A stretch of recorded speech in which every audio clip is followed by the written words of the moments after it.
News on television reported that the second princess of the Vermilion Kingdom, Stella, had arrived in Japan.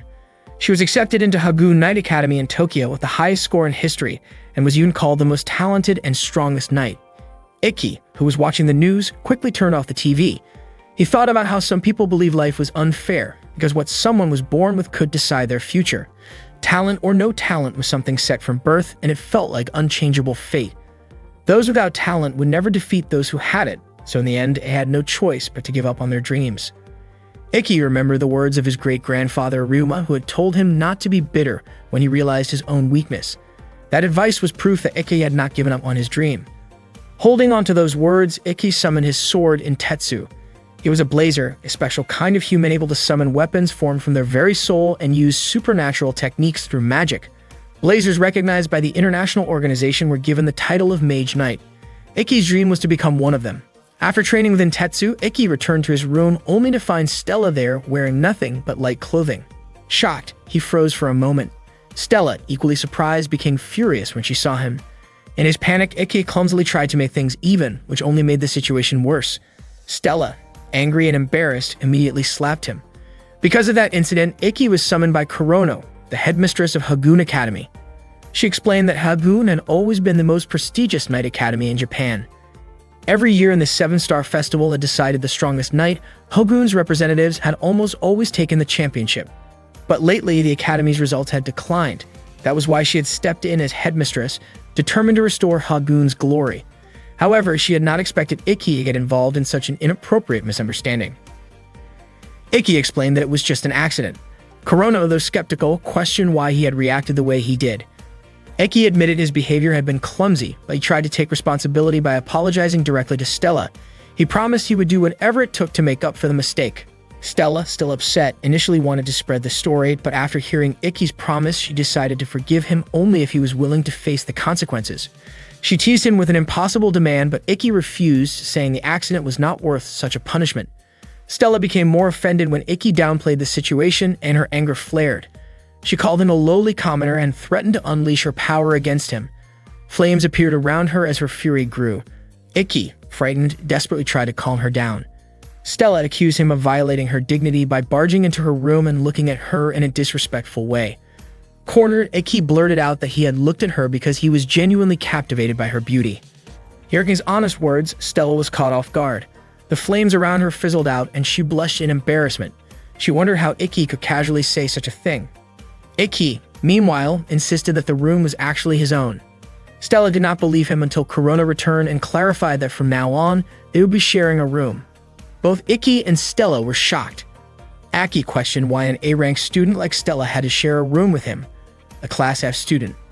He admitted that the techniques he could use were limited to low-level physical enhancements, and his magic power was average at best. In other areas, his ability was at the lowest level in the academy. Kurono explained that this was why Ikki was nicknamed the worst one, the weakest student in Hagoon. The reason he and Stella were paired together was simple. There was no student weaker than Ikki, and no student stronger than Stella. Stella asked what would happen if more misunderstandings came up between them.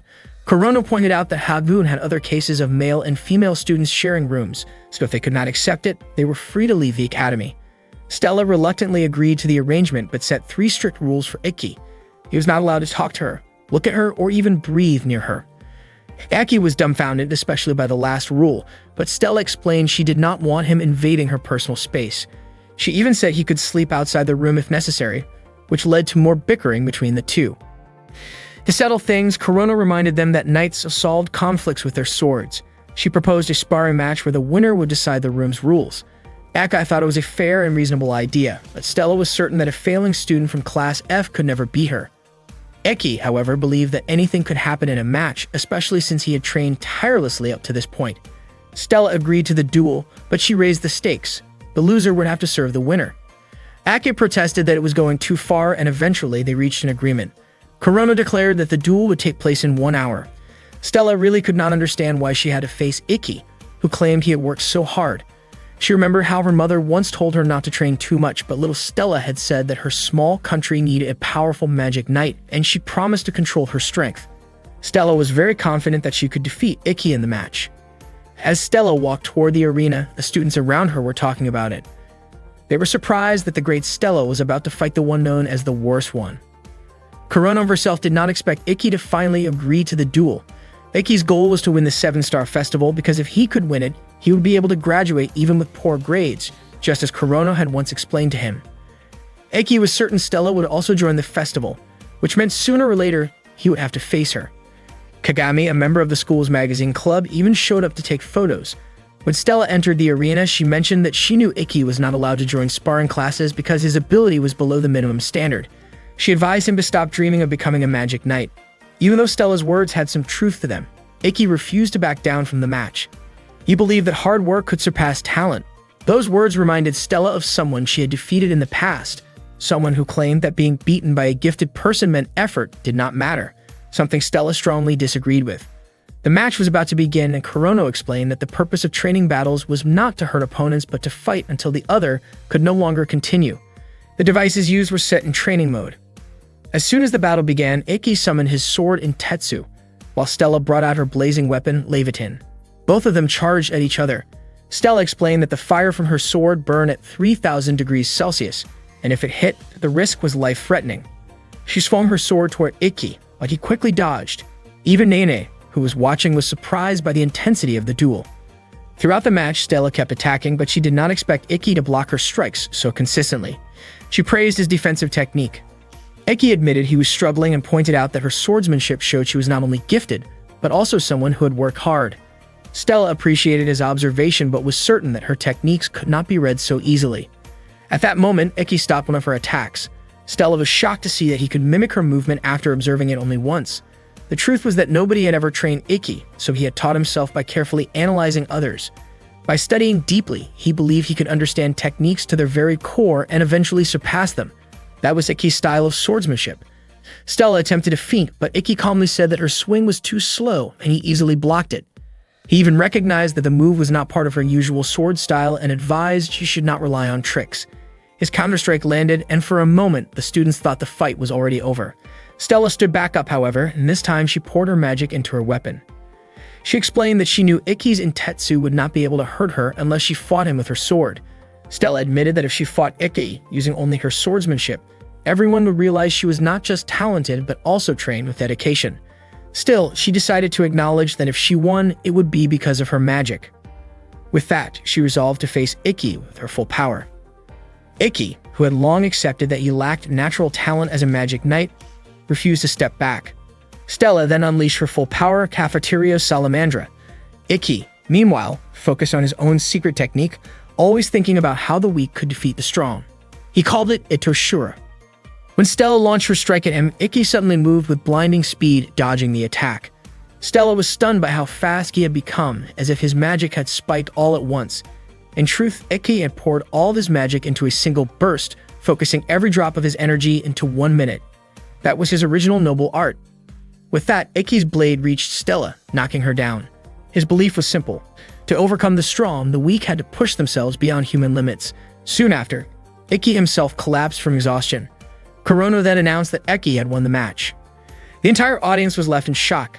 Nene, watching with a smile, commented that the upcoming selection tournament was definitely going to be exciting. After Stella regained consciousness, Kurono came to see her in the student infirmary. Stella admitted that it had been a long time since she had felt the sting of defeat. She asked how Ikki was doing.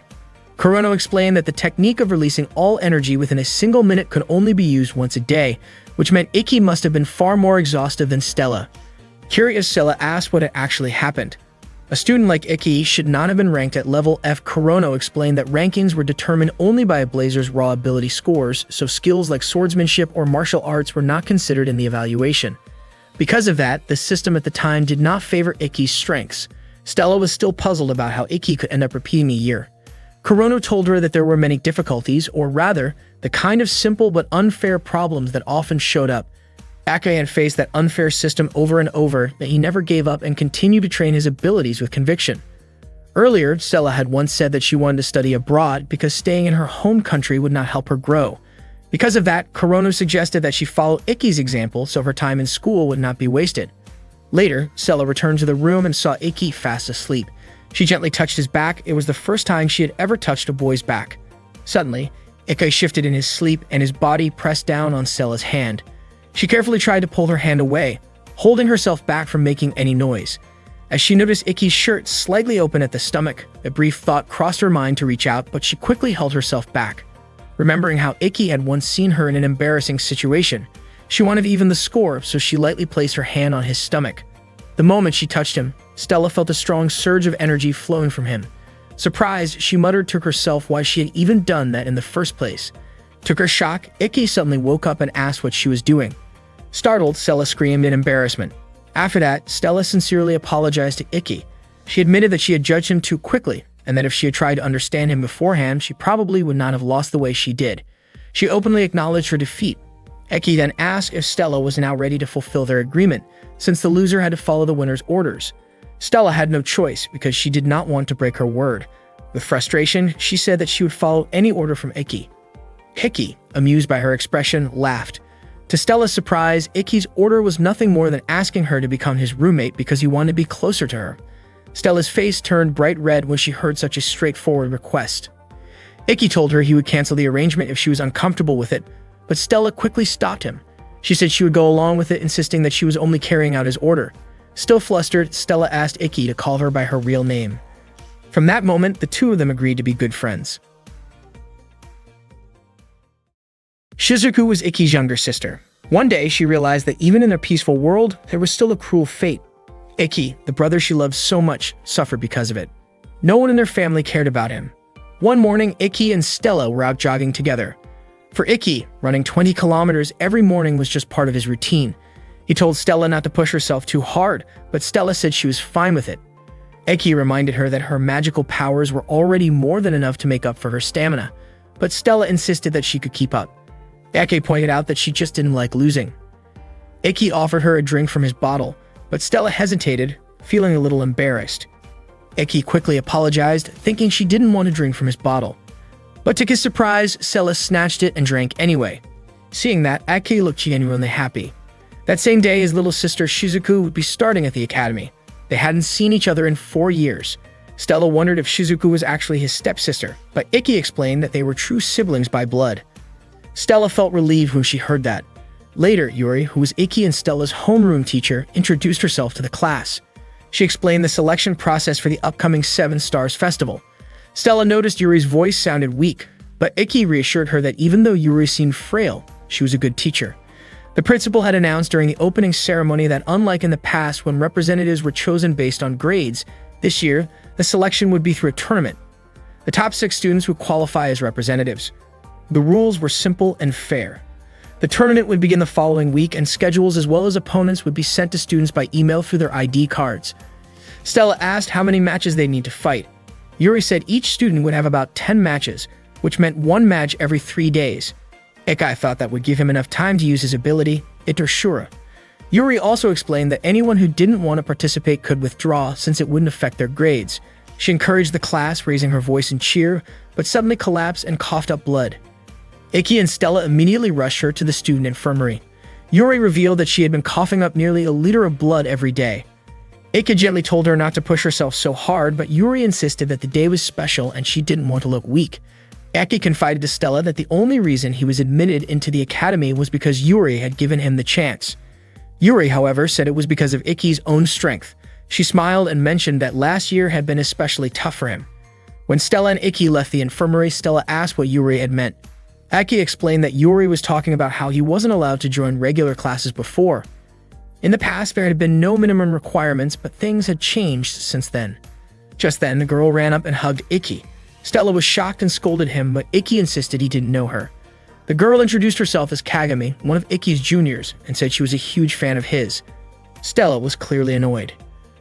Kagami praised Ikki for how strong he had looked in a recent match. She said she planned to start a newspaper club and wanted to feature him in the first issue, asking if he'd agree to an interview. Ikki looked embarrassed and said he wasn't really that impressive. Stella, irritated, said Ikki had already become popular at the start of the semester, so he might as well accept the interview. After that, she walked away. Kagami happily said she already had a headline idea for his article. Ikki asked her to talk about it later. Ikki then ran after Stella. On the way, he spotted Shizuku. She came over and greeted him warmly. Other students recognized her as the second-ranked student in the academy. Ikki admitted he almost didn't recognize her after so long, and he apologized for making her wait. Shizuku said she had been looking forward to meeting him again. and in front of everyone, she suddenly kissed him. Stella was stunned, and Kagami quickly took a picture, planning to use it as news material. Afterwards, Shizuku said she had wanted to see him for years.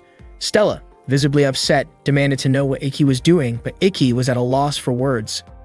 Shizuku explained that kissing was simply a way of showing affection, usually between couples, but she believed that siblings who shared a deep bond could also express it.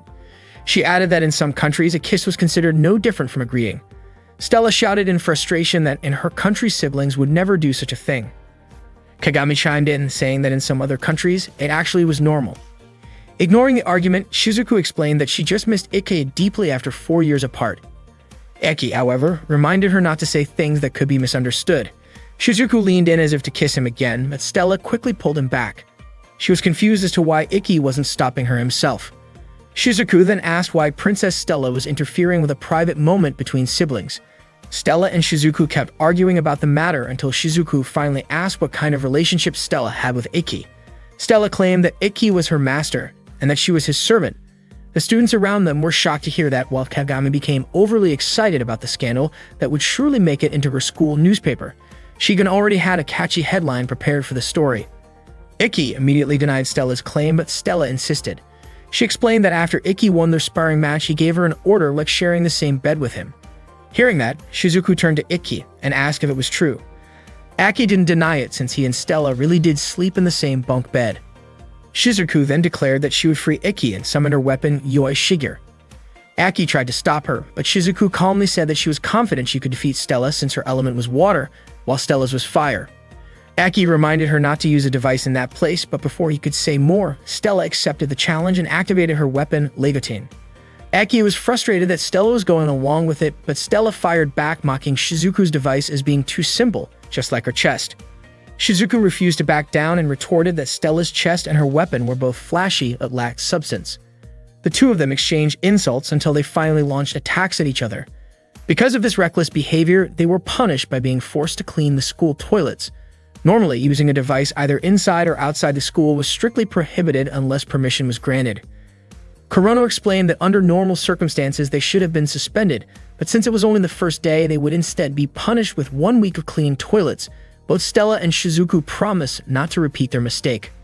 They were only allowed to go home after finishing the cleaning, and since there were 27 women's toilets in total, it took them a long time.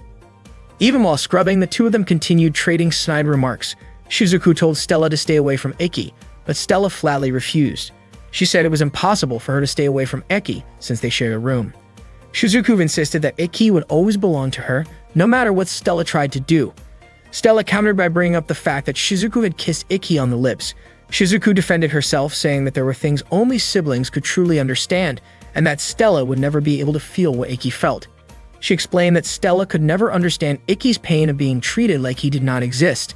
Stella was left shocked and confused by Shizuku's words. Shizuku then left, telling Stella there was nothing she could do. When Shizuku returned to her dorm room, she was greeted by her roommate, Nagi. Meanwhile, Stella was still troubled by Shizuku's words. Not long after, Ikki entered the room and asked what she was doing there. Stella said she had been waiting for him because she wanted to train together.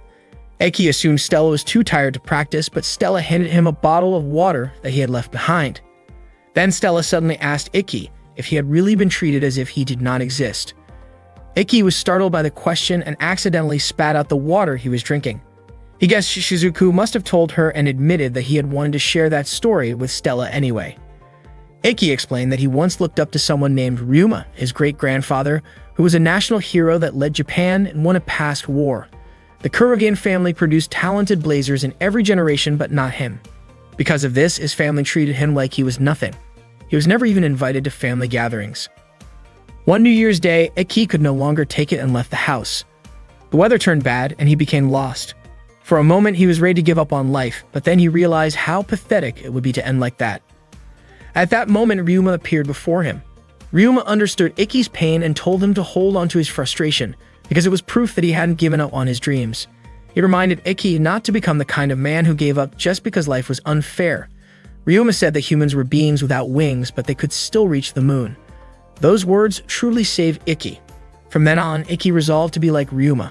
He wanted to someday meet someone who had suffered like him and pass on those same words. But in order to do that, he had to grow stronger, strong enough to be a true knight like Ryuma. Since no one was willing to train him, Ikki trained himself. Thinking back on it, he realized the Kurogane family never wanted failure like him to become a knight, so they pressured the school to impose a minimum ability requirement for classes. This became a rule under the former principal, specifically to stop Ikki from ever graduating from the academy. Luckily, Corona replaced the principal, though Ikki still believed the unfair treatment would continue. Stella, however, was certain that Ikki would never give up, no matter how much he suffered. She admitted that she had once felt the same way as well. Stella then asked Ikki to correct what he had said that morning when he claimed Stella hated to lose. Ikki nodded and changed his words, saying that neither of them wanted to lose. Hearing this, Stella smiled warmly at him. Meanwhile, Shizuku shared her thoughts with Nagi. She told him how much she cherished her older brother because of his kindness. Even after Ikki ran away, her feelings toward him remained the same. Shizuku realized how harshly her family had treated Ikki, so she decided to give him the affection he deserved directly from her. Hearing this, Medi smiled warmly. Shizuku apologized for talking too much even though she had just met Nagi. Nagi noticed that Shizuku was a shy person who disliked being around others, and he realized her family situation had only made things worse. Nagi admitted that he had once met someone similar to Shizuku. He reassured her that he didn't mind listening to her stories and even hoped she could see him as an older brother. Shizuku smiled at his kindness. That evening, Stella was preparing dinner while Ikki was taking a bath. Without warning, Stella entered the bathroom, which surprised Ikki since she was dressed in only her undergarments. Embarrassed, Ikki asked why she came in like that. With hesitation, Stella explained that she wanted to help wash his back because she considered herself someone who should support him, and she thought of it as her responsibility. Ikki tried to refuse, saying he never asked for such a thing, but Stella insisted. She began helping him wash, and Ikki's face turned red as he tried to stay composed, especially since she was sitting so close. Stella then asked if Ikki liked women's bodies, catching him off guard. She mentioned that she had noticed his flustered reaction earlier when Kagami had accidentally bumped into him, and she also realized that Ikki had been sneaking glances at her. Feeling guilty, Ikki apologized and admitted with a red face that he did feel attracted. Instead of being upset, Stella teased him, closing the distance between them, which left Ikki even more nervous. However, in the middle of this, an awkward accident happened. Her eye strap came loose. Stella only realized it after it slipped, and when she noticed how close she was to Ikki, she became overwhelmed with embarrassment. As Ikki turned his head toward her, Stella panicked and scolded him. When Ikki saw the fallen bra on the floor, he froze, realizing what had happened. Stella's face burned with embarrassment, and in her flustered state, she lashed out by slapping his cheek before shouting in frustration. That day, Ikki and Stella were training together, crossing swords to sharpen their skills. Afterward, they took a break and started talking. Stella mentioned that she had received an email from the academy, and her opponent would be Momotani from the third-year class. Ikki admitted that he had seen Momotani fight before, and the device he used was a rather unusual armor. Stella asked Ikki not to tell her anything about it, since she was the type who disliked looking up information on her opponents. She wanted to treat it as practice, in case she ever faced an unfamiliar blazer. Ikki agreed, since there were times when not knowing an opponent's level of skill was part of the challenge. Stella then said that researching an opponent's strength, as Ikki often did, was also important. Suddenly, Ikki smiled. He was surprised that even though he and Stella often disagreed, they still managed to get along well. Stella's face turned red, and she felt really embarrassed after Ikki said that. When the bell rang, Ikki invited Stella to head back to class. Stella, looking nervous, shyly asked Ikki out on a date. But before he could answer, Ikki's phone buzzed with a message from Shizuku, inviting him to go shopping the next day. Stella looked annoyed, especially since Ikki immediately agreed to Shizuku's invitation. The next day, Stella tagged along when Ikki went shopping with Shizuku. Shizuku did not expect someone like Princess Stella to go shopping with commoners. It turned out that Shizuku had also invited Nagi. Stella explained that it was Ikki who invited her after she had said she wanted to learn more about Japan. Shizuku pointed out that Stella should focus more on learning proper manners and how to read the situation.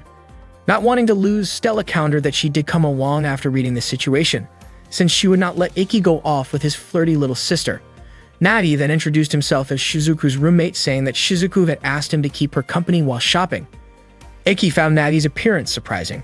Nagi explained that while he was a man by nature, his heart was more like that of a woman.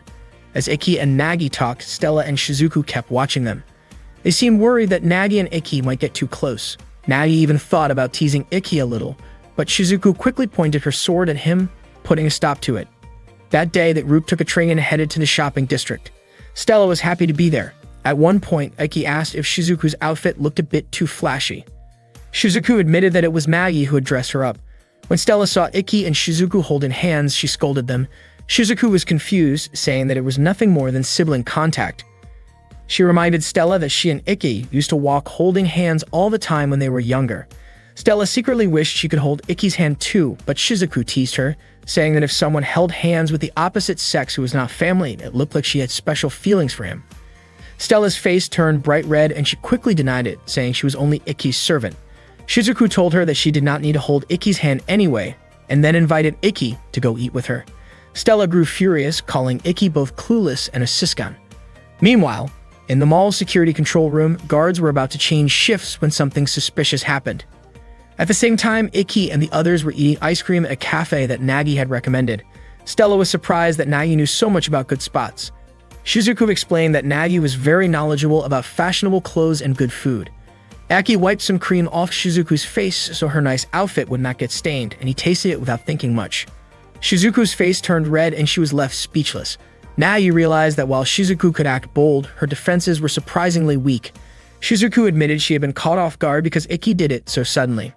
Unexpectedly, Stella smeared her face with cream and showed it to Iki, clearly wanting him to wipe it off like he had done for Shizuku. But since she had smeared too much, Iki went off to get a towel instead. Shizuku called Stella an idiot, and Nagi laughed, finding Stella's silly side rather cute. Back in the control room, an intruder entered and took out the security guards. At that moment, Iki and Nagi happened to be in the restroom. Iki was surprised to see Shizuku opening up to Nagi, since she was usually shy, easily irritated, and not good at dealing with strangers, especially men. Iki was grateful to Nagi for being friends with her. Nagi replied that Iki was exactly as Shizuku had described him, strong and caring. Suddenly, Nagi heard footsteps and covered Iki's mouth to keep him quiet. Two intruders working for Bishu burst into the restroom, with one of them even firing a gunshot. After making sure no one was inside, they left. Thanks to Nagi's magic, both he and Iki managed to stay hidden. Afterward, they returned to the restroom and found a mask left behind by the two criminals. Iki suspected that the mall they were in was being robbed. Nagi suggested they find out more, activating his device called Darkness Hermit. With it, Nagi could manipulate shadows and move through them. Together, he and Iki made their way to the security room, where they found the unconscious guards, most likely drugged by the intruders. Iki immediately reported the situation to Kurono. By then, the case had already made the news since a visitor had managed to escape and notify the police. Kurono told him that the police were surrounding the area. Iki wondered who the culprits really were. According to Kurono, it was just a gang of criminals with one blazer among them. They were also demanding a huge ransom. Akai thought that if money was all they were after, the case should have been easy to handle. According to Kurono, it seemed that the criminals were not only after money. She was certain the police would need the help of Iki and Nagi, so she allowed them to use their devices. Akai thanked her, and Kurono reminded him not to act recklessly. At that time, the criminals were holding several people hostage in the mall, including Shizuku and Stella. Stella called them cowards for targeting women and children. Shizuku whispered a plan to Stella and asked her not to act until she had finished preparing. In the crowd, a mother was crying and begging the criminals not to hurt her child. The one leading them, Yoken, shoved the woman to the ground. A young boy threw his ice cream at Yoken, asking him to leave his mother alone. Yoken insulted the boy and pushed him away before pointing a gun at him. Just as he pulled the trigger, Stella moved quickly. She used her flames to melt the bullet before it could reach the boy. Yoken fired several more times, but the shots had no effect against Stella's Empress dress. Stella calmly explained that she had no intention of fighting them and only wanted to speak to their leader. Yoken ignored her and kept firing until another man stepped forward. The man was Bisho, their boss. He ordered Yoken to lower his weapon. Bisho immediately recognized Stella as the second princess of the Vermilion Kingdom. He greeted her politely and even scolded Yoken for threatening the hostages. Yoken apologized but tried to justify himself by saying the boy had attacked him with ice cream. Bisho coldly remarked that the boy's behavior was the fault of his parents. Then, to everyone's shock, he pointed his gun at the boy's mother, claiming she had committed the crime of failing to teach her son proper manners. Stella's patience snapped. She activated her device, realizing too late that Bisho had been trying to provoke her from the start. Still, she had no choice but to fight. Bisho drew his own device, the Judgment Ring, and blocked her flames. With a single counter, he managed to knock Stella down. He explained that his weapon worked through a system of judgment and punishment. The ring on his left hand absorbed his opponent's attacks as sins, while the ring on his right hand released them back with multiplied force as punishment. Stella quickly realized she had been struck by her own power reflected against her. Bishu mocked her, calling her noble for risking her life to protect strangers. Then, with a twisted laugh, he demanded that Stella humble herself before him if she wanted to save the hostages. Stella refused to give up, and Bishu burst into loud laughter at his own cruelty. Ikki, furious, wanted to rush in, but Nagi stopped him. Nagi reminded him that acting recklessly could put everyone in greater danger. Meanwhile, Stella's resolve hardened, and though Bishu thought he had broken her, she stood strong. At the same time, Shizuku was secretly casting a spell. Nagi reassured Ikki, telling him to trust his sister, since she was one of the Academy's best magic users. Sure enough, Shizuku managed to quietly create a barrier around the hostages, keeping them safe without the criminals realizing it. Bishu eventually noticed that Stella wasn't the only blazer present. He ordered his men to open fire on everyone. Yokin and the others obeyed, but their bullets bounced harmlessly off Shizuku's magical shield. Confident now, Shizuku believed Ikki would finish the fight. Ikki drew his device in Tetsu. Bishu and his men spotted him standing above them and tried to shoot him down, but none of their bullets could hit him. Ikki declared Itoshura, focusing all of his strength into his sword. He knew that if Bishu's left hand made contact first, his attack would be neutralized, so Ikki moved with precision, leaping into the air and spinning to confuse Bishu's aim. In an instant, Ikki closed the distance and slashed with lightning speed. Bishu's left hand was severed by the strike. This was Ikki's seventh secret technique, Reiko. Bishu screamed in pain. Ikki explained that his sword was faster than Bishu's eyes could follow, leaving him unable to defend. He added that Bishu's suffering was nothing compared to what Stella had endured because of him. Not long after, Nagi revealed himself. Bishu desperately tried to order his subordinates to attack again, but it was already too late. Stella had already defeated them. Ikki suddenly hugged Stella and her face turned red from the unexpected embrace.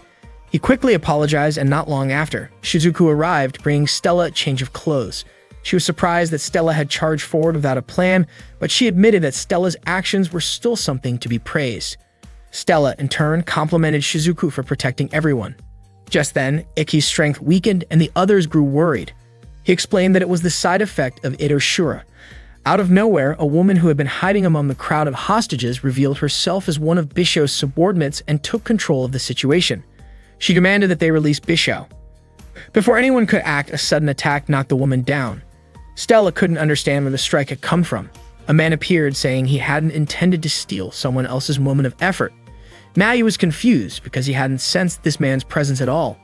Ikki, however, recognized him right away. His name was Shizuya. With a confident smile, Shizuya remarked that he didn't expect Ikki to still be attending school. Soon after, the police arrived and arrested Bishu and the others. The girls quickly gathered around Shizuya, praising him as if he had been the one to defeat the villain. Seeing that, Stella grew irritated, and Shizuku quietly agreed with her. Ikki approached Shizuya to thank him, saying that thanks to him, everyone was safe. Shizuya responded that it was only natural to protect those who couldn't protect themselves, but then asked Ikki if he still planned to become a knight with such limited strength. Stella immediately grew defensive and demanded Shizuya stop talking that way, but Ikki gently held her back. Frustrated, Stella declared that Ikki was stronger than Shizuya. Shizuya laughed at her words, finding them amusing, and teased her by saying it seemed she already saw Ikki as a cool and admirable guy. He went on to remark that Ikki should have told her the truth, that he had once withdrawn from a match because he was unwilling to face him. Shizuya then told Ikki to check his email, revealing that he was Ikki's first opponent in the upcoming tournament. With pride, Shizuya introduced himself as last year's representative of the Seven Stars Festival and said he hoped Ikki wouldn't back out this time. Stella grew even more annoyed by his arrogance. The selection tournament for the Seven Stars Festival began with Stella facing a student nicknamed the Heavy Tank, whose name was Momotani. Momotani used a device shaped like armor called Goliath, and his signature move was Heavy Charge. The students cheered loudly when the match started, encouraging Momotani to defeat Stella. Stella reminded everyone that this was a real match, not just training, and warned Momotani that taking a direct hit here would hurt much more than during practice. She advised him to think carefully before fighting. After hearing her warning, Momotani decided to surrender, which made Stella the winner. After her match, Stella went to take a shower, where she overheard Shizuku and Nagi talking. Shizuku mentioned that there was nothing impressive about Stella's earlier match because her opponent had simply been too weak. When Stella came out of the bathroom, she admitted that Shizuku was right. It turned out that not only Stella but also Shizuku and Nagi had won their respective matches. Suddenly, Kagami appeared, praising them for their victories. Kagami's sudden entrance startled Stella, causing her towel to slip. Embarrassed, Stella tried to cover herself with her hands. Curious, Nagi asked who Kagami was. Kagami introduced herself as a member of the newspaper club and said she aspired to be a professional journalist. Nagi guessed that Kagami probably heard a lot of rumors around the academy. Shizuku clarified that Kagami was a journalist, not a gossip chaser, though she admitted that she often picked up on rumors as well. Nagi, instead of being put off, wanted to get along with her since they both enjoyed hearing such things. Meanwhile, Ikki was watching match footage on his laptop when Stella came over to see him. He congratulated her on her victory earlier, having already heard the result through an email. Stella noticed that Ikki had been rewatching the same video repeatedly and wondered why. Ikki explained that he wanted to study the timing of the attacks. Stella revealed that the move in question used an ability called the Invisible Area. It did not only hide a person's form, but also their scent and presence, making it a perfect camouflage. That was the frightening ability of the device Oborozuki. Stella admitted she disliked the idea of defeating opponents without ever revealing oneself. Ikki believed that if the user of Oborozuki ever faced Stella, he would likely back off immediately, since a long-range fighter like her could counter such an ability. He pointed out that while people called that kind of fighting style the hunter, Stella thought it was more fitting to call such a person a coward. She realized, however, that for Ikki, such an opponent would be especially challenging. She asked if he would really be alright going up against someone with a device like that. Ikki asked if she was worried about him. Stella, flustered, denied it, saying only that she did not want him to lose to someone like that. Ikki assured her that he already had a plan in mind and was confident in his victory. Stella smiled and encouraged him. Determined to figure out a way to defeat Shizuya, Ikki continued to train. While exercising, he ran into Nagi, who asked if it was true that Ikki had been attacked by Shizuya in the previous year. Ikki explained that back then, the Kurogen family had close ties with the former principal, and they kept trying to push him out of the academy. Because of that, Shizuya began targeting him. At that time, Ikki was banned from attending classes since his ability scores were ranked too low. Shizuya had challenged him to a fight, thinking that if Ikki could hold his own, the teachers would be forced to acknowledge his strength. However, Ikki refused because he had no intention of fighting him. Shizuya continued attacking him relentlessly, but Ikki never fought back. If Ikki had activated Intetsu, it would have meant he had taken the provocation, and even dodging might have been seen as resisting. Instead, he chose to stand still without fighting back, and because of that, he avoided punishment. Nagi then asked what Ikki would do if things did not change this year. Ikki said he would keep working to prove himself even if it took years of repeating the same efforts. Nagi commented that such strength could be called endurance, the ability to carry burdens within the heart. He explained that normally when endurance reached its limit, the heart would scream. But Ikki seemed unable to hear those cries anymore, which was why he could remain calm and keep smiling. Nagi hoped that someday someone would be able to hear the silent cries of Ikki's heart. Before his next match, Stella invited Ikki to watch another battle with her, but he declined, saying he needed to head to the waiting room and focus on his own match. Shizuku noticed that his shoelaces were still untied and reminded him to fix them, while Nagi wished him luck and told him to be careful. At the tournament registration, Nene appeared and praised him. She explained that most high school students usually use imitation devices, which was why many of them withdrew from the selection tournament once they realized it followed official match rules, where the stakes were serious. Ikki said he had been waiting for the chance to compete in an official match, so he felt no hesitation. Nene was impressed, and Ikki recognized her immediately. Every student knew that Nene was the demon princess of the KOK Top League. He also knew she was an old friend of Kurono's and had returned as a part-time instructor that year. Nene leaned casually against him and playfully suggested the idea of a private lesson together later that night. Suddenly, Kurono approached Nene, catching her off guard. She instinctively hid behind Ikki. Kurono questioned why Nene, who was supposed to serve as the commentator and overseer for the third match, was lingering there. Nene admitted that she was bored with the previous match, and Kurono promptly pulled her back to her designated spot. 30 minutes before Ikki's match, he focused intently on preparing himself. He could hardly believe that he had finally reached his first official match. Years of patience and perseverance had led him to this moment. Confident that he would not lose, he waited for the time to arrive. When the 30 minutes had passed, it was finally Ikki's turn to step into the arena. This was the fourth match of the day, and Hangetsu and Nene were in charge of guiding the proceedings. The students were buzzing with excitement, eagerly anticipating the battle. The first contestant to appear was Shizuya, a student from Class C who had previously represented his class in the Seven Stars Festival during first grade. The crowd erupted in cheers at his arrival. Opposing him was Ikki, a Class F student who had recently defeated Stella in a practice duel. Shizuya arrogantly expressed disbelief that Eke had dared to show up for this match, claiming he would easily crush him. Without hesitation, Shizuya activated his Oborozuki device, manifesting as a bow, while Ikki readied his Intetsu device in the form of a sword. Ikki concentrated fully, but Shizuya mocked the intensity of his gaze. Despite being reminded that the match had officially begun, Shizuya continued taunting him for appearing impatient. Then, Shizuya activated the invisible area, causing both of them to vanish from sight. The arena now resembled a dense forest, with the environment itself adding to the challenge. 04. As arrows flew from every direction, Ikki managed to deflect them. Suddenly, he noticed a rip in the air and realized that he had located Shizuya. With a swift strike of his sword, he landed a successful hit. The invisible area could not conceal the physical trajectory of Shizuya's arrows, and Ikki followed the paths they left behind. The chase led them up into the trees.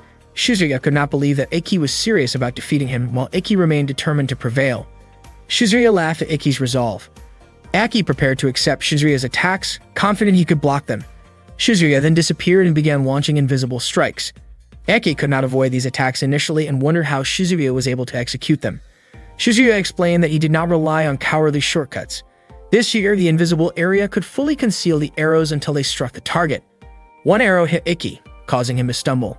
Hangetsu was shocked by Shizuya's strength, clearly surpassing last year. Nagi grew increasingly concerned, and Shizuku noted that Ikki's plan might be in jeopardy. Stella questioned why Ikki had not used his techniques immediately. Knowing that this would be the ideal moment, Shizuku observed that Ikki's fighting style focused on analyzing the opponent, though Sato criticized it as a waste of time. Nagi, however, reasoned that Ikki was not careless but simply too nervous to seize the opportunity. Stella found this hard to believe, yet she acknowledged Ikki's rare display of confidence, as he had never declared certainty in victory before. Facing a barrage of arrows, Ikki continued to endure. Stella finally understood what Eke had been experiencing all along, despite being the person closest to him. Shizuya called for Ikki to engage fully, mocking him and claiming that the headmaster's decisions were too heavy for someone like him. The students were taken aback by his words. Shizuya then declared that if Ikki could win the Seven Stars Festival, he could graduate, prompting laughter from the audience. Shizuya continued taunting Ikki, and the students remembered the previous match against Stella, convinced that no Class F student could ever triumph over a Class A opponent. Despite not participating in the fight themselves, the spectators laughed at the challenge Ikki faced. Shizuya's arrows struck Ikki repeatedly, leaving him exhausted. Seeing this, Stella shouted for the students to stop mocking him, defending the young swordsman she admired. She encouraged Ikki not to give up, expressing that she preferred to see him fight with determination and wanted him to appear strong in her eyes. Inspired by her support, Ikki stood up and clenched his fists, silently thanking Stella for her encouragement. Shizuya, noticing Ikki's reaction to the female cheers, laughed at him. Ikki took a deep breath to regain focus, perplexed at his fixation on tracking Shizuya's arrows. Shizuya planned to target Ikki's mind while he was in a state of happiness. Ikki, however, had anticipated this and knew that he had one thing he could rely on, Itoshura. He activated the technique, but to Shizuya it seemed like a flawed move that could not compare to his own skill.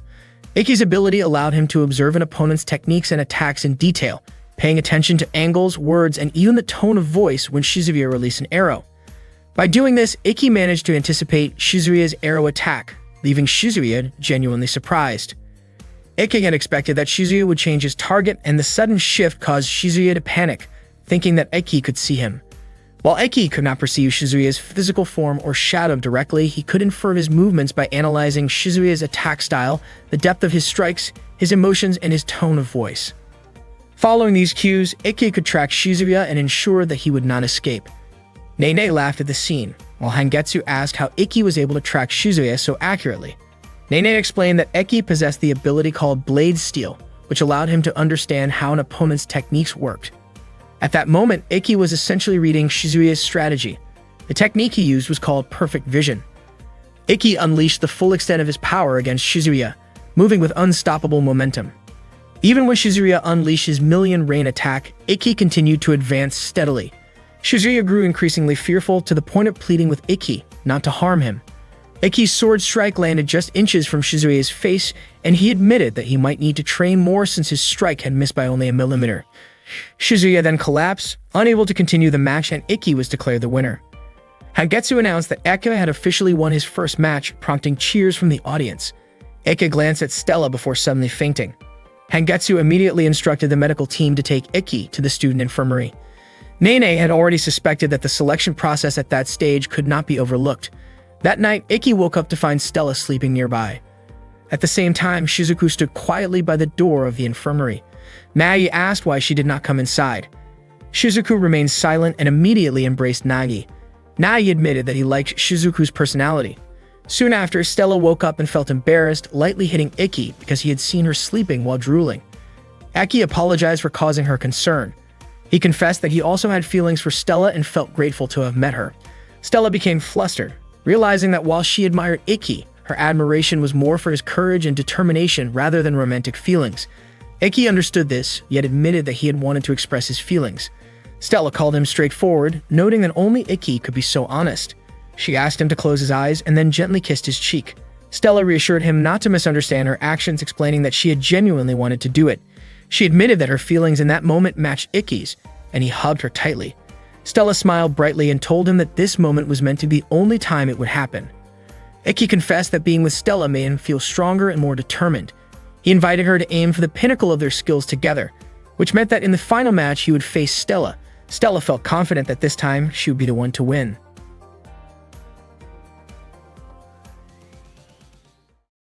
That day, Stella was training alone, still thinking about Ikki ever since that night when they hugged.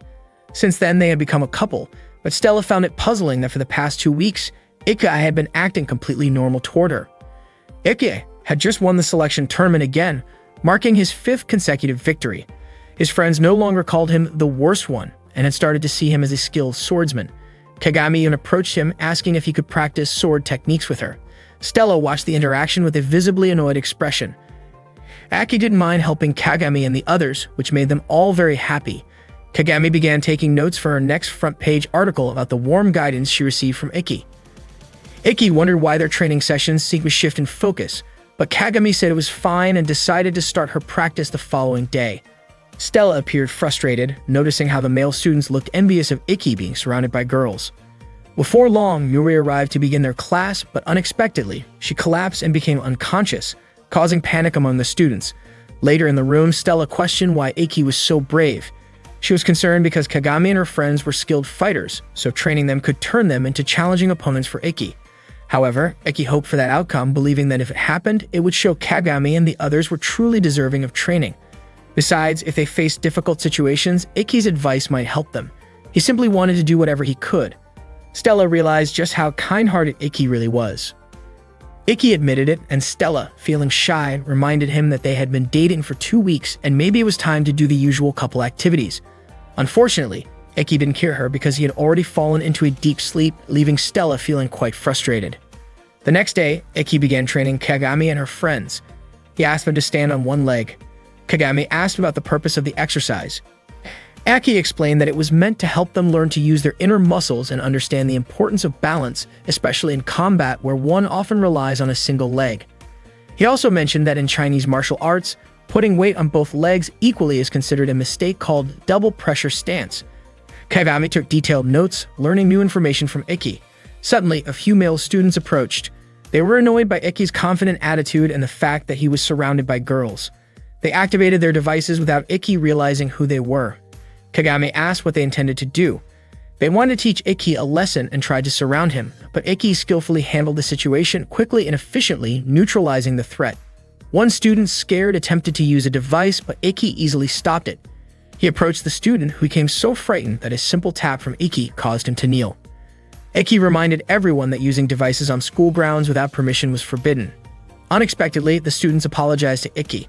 Kagami was surprised by their attitude. They admitted that they were simply jealous because Ikki was strong and popular among the girls. They also wanted to become strong and respected like him. They begged Ikki to train them, and he agreed, immediately instructing them to start practicing right away. The male students even began calling him Master Teacher. Kagami kept taking notes about Ikki's teaching methods, confident that her story would attract attention online. Soon, the female students also joined the training and Ikki allowed them to participate. The group kept growing and Kagami enjoyed taking pictures for her article. Ikki realized that everyone had their own skills and learning even a little sword technique could add variety to their fighting styles. Stella had prepared a sports drink for Ikki, but Shizuku beat her to it, grabbing his hand and giving him the drink. Ikki drank it, while Shizuku excitedly joked about the flavor.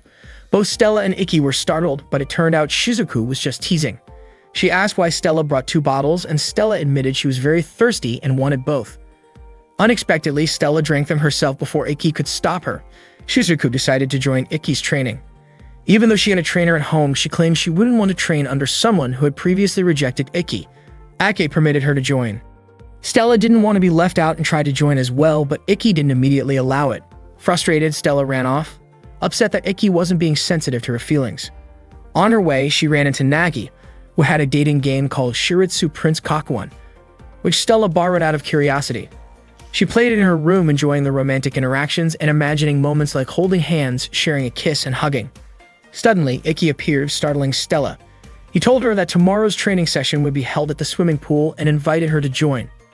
Stella questioned why he was inviting her when he hadn't intended to train her before, and Ikki explained the reason. The next day, Ikki, Stella, and the others set off on the bus. Stella looked cheerful, sitting next to Ikki. Shizuku wondered why Stella was joining them, while Nagi guessed that Stella must have been so hooked on Shirapu's game that she was ignoring the real world. Stella smiled, remembering what Ikki had said yesterday. She realized that she had already reached the point where Ikki could train her, even though their sword styles were very different. Aki's technique relied more on strategy, while Stella relied on raw strength. If she practiced with Ikki, the results could be unpredictable. Ikki wanted Stella to grow far beyond what she imagined. Her eyes sparkled as she felt moved by his concern. Stella watched Ikki's peaceful sleeping face on the bus, and Kagami noticed the quiet moment between them.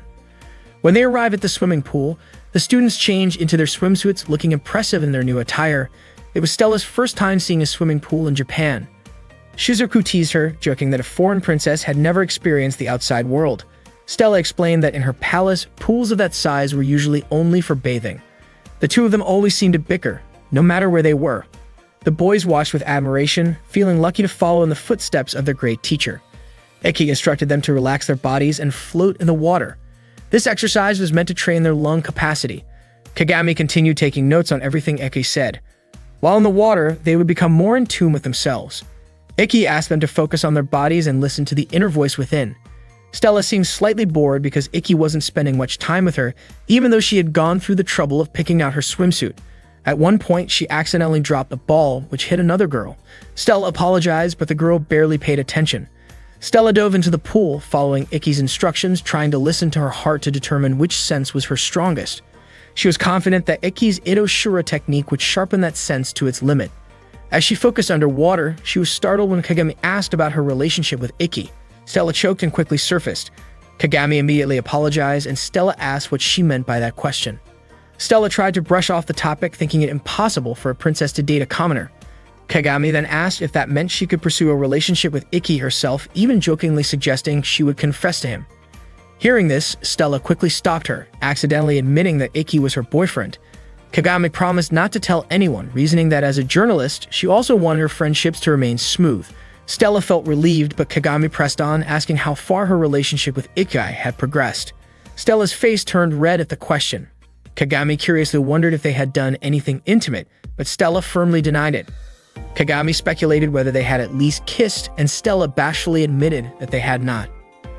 Ikki was still training the students, and Shizuku was surprised to see that he remained so enthusiastic. She asked Nagi whether it was strange for a younger sister to have feelings for her older brother. According to Nagi, while it was unusual in general, he believed that Shizuku would continue to like Ikki regardless, and that this was a form of true affection. Meanwhile, Stella was sharing her feelings with Kagami, who realized that Stella was deeply devoted to Ikki. Stella admired everything about him, from his life path to his dreams. Kagami was curious whether there had been any progress in Ikki and Stella's relationship over the past 2 weeks. Stella admitted that she did not want to force anything, she simply wanted them to appear more like a couple. Kagami asked if Stella had told Ikki about this, but Stella felt she could not bring herself to say it, as she was shy. At that moment, Nagi tried to comfort Shizuku, who was feeling conflicted. He was confident that no man would dislike a determined girl, especially one as sweet as Shizuku. She realized that she needed to be ready for either outcome, whether Ikki would accept her or not. Nagi explained that this was a step in transforming from a little sister into a mature woman. Shizuku responded that as long as Ikki was happy, she would be happy too. Nagi reminded her that she still had a chance, especially since Stella had not yet fully opened up to Ikki. At the same time, Kagami suggested that Stella should be more open with Ikki. If she remained silent, Ikki might not open up either.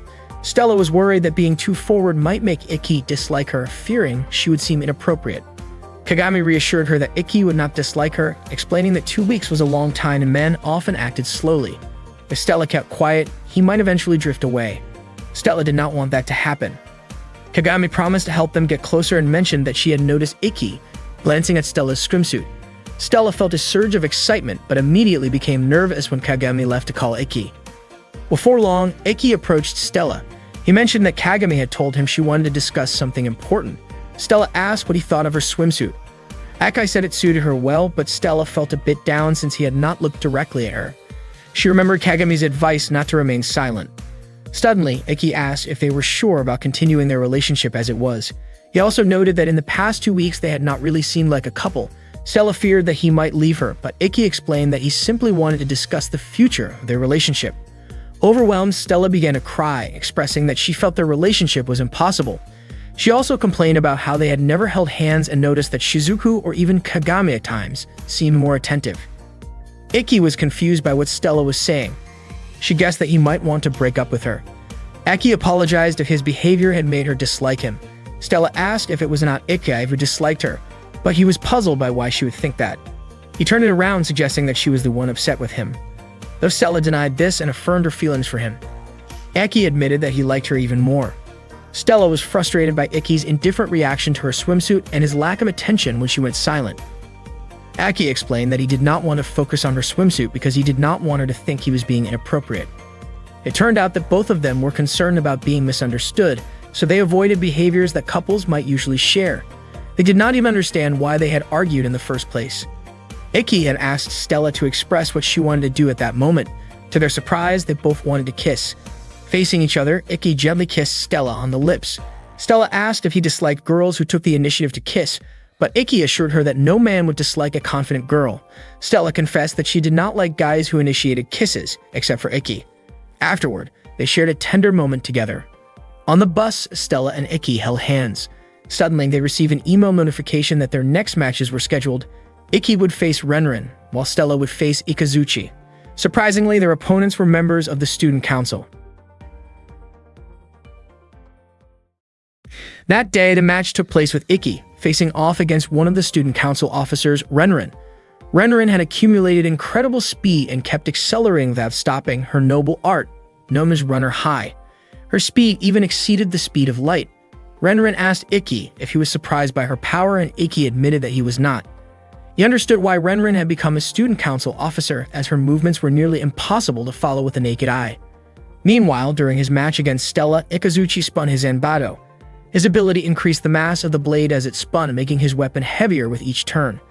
He was confident that Stella would not be able to defeat him. Ikazuchi, nicknamed Destroyer, began using his Crescendo Axe technique, while Stella countered with her Black Bird technique. Unexpectedly, Renren's attack narrowly missed Ikki, and Ikazuchi's strike also missed Stella. Stella confidently stated that she could counter everything, whether strength, technique, or deception, because she was an A-level student. At the same time, Ikki pointed his sword at Renren's face, prompting her to acknowledge her defeat. The match was ultimately won by Ikki and Stella. It was clear that the first-year students were remarkably strong.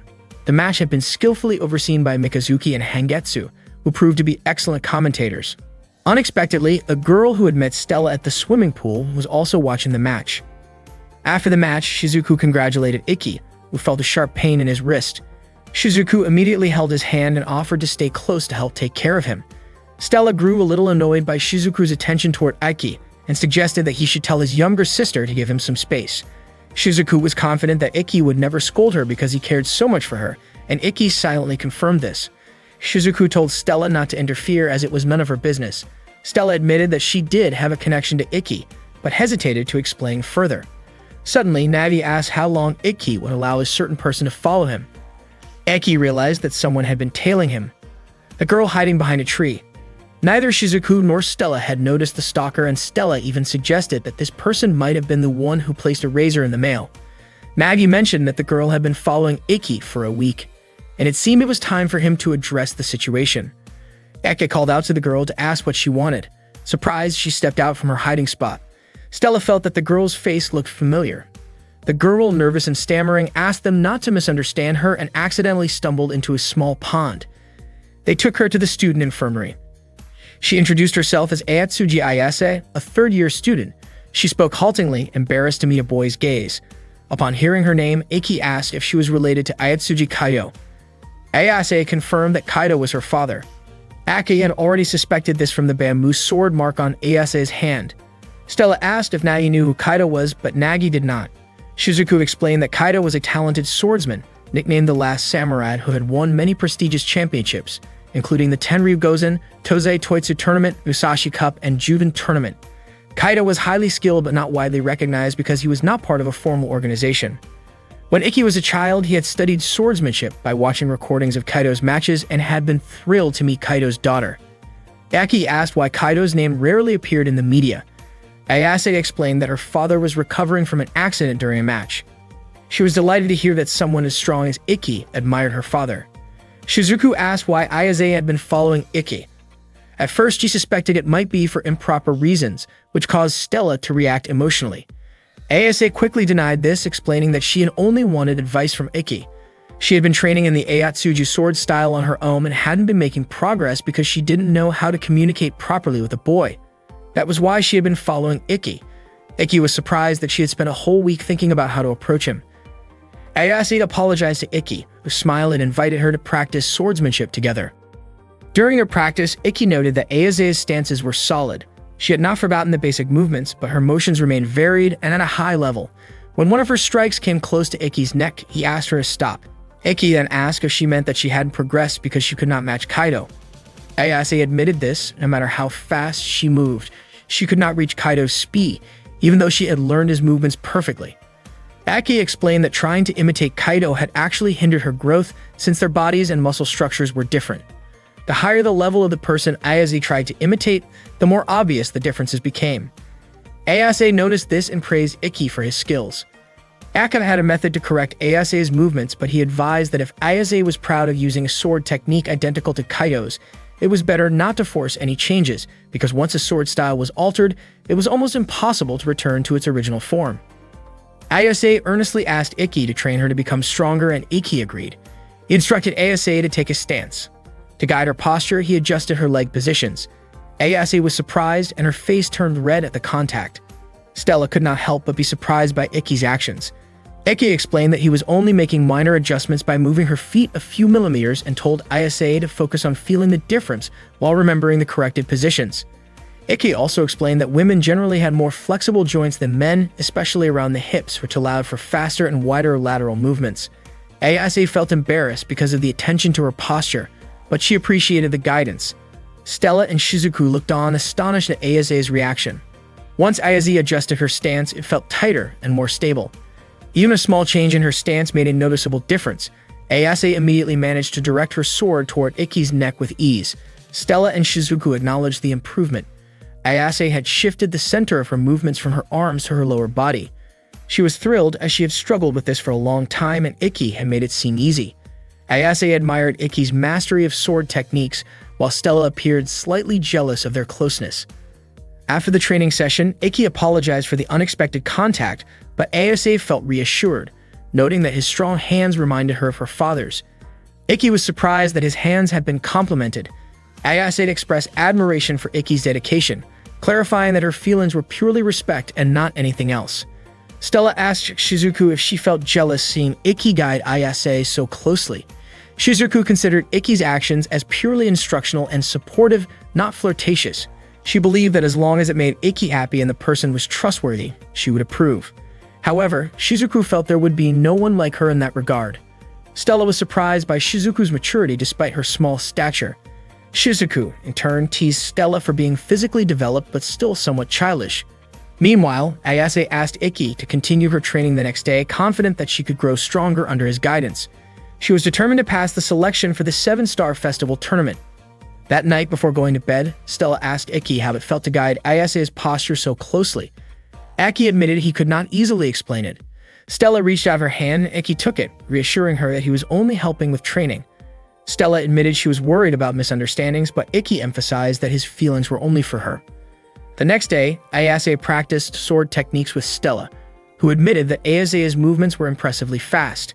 Ayase thanked her for the support. That evening, Ayase treated Iki and Stella to dinner at a cafe, expressing gratitude to Iki for training her daily. Iki lightly scolded Stella for eating too much, but she explained that eating too little made her feel sluggish. Ayase was surprised that Stella could maintain a slim figure despite her hearty appetite. Ayase reflected that training with Iki was helping her gradually approach her father's level, though Iki reminded her that it was thanks to her own hard work, and that she would understand this fully in time. Ayase also felt determined that she still had challenges to overcome to reclaim what was lost. Suddenly, a group of young men arrived and greeted Ayase, making her uncomfortable. Aki noticed and warned them not to bother her. Their leader Kurado poured a drink for Iki, but then acted aggressively, laughing and claiming Iki's defenses were weak. Stella and Ayase worried about Iki's safety. The commotion caused other cafe patrons to leave, and one staff member tried to call the police but was stopped by someone. Kurado admitted he enjoyed confronting sword enthusiasts and challenged Iki. Stella wanted to intervene, but Iki stopped her, assuring that it was unnecessary since the bottle had been thrown accidentally. Kurado's subordinates laughed at Iki despite his composure after being struck by broken glass. Kurado approached and spat at Iki, and again Stella tried to fight, but Iki prevented her. Kurado dismissed Iki as weak and lost interest in fighting him further.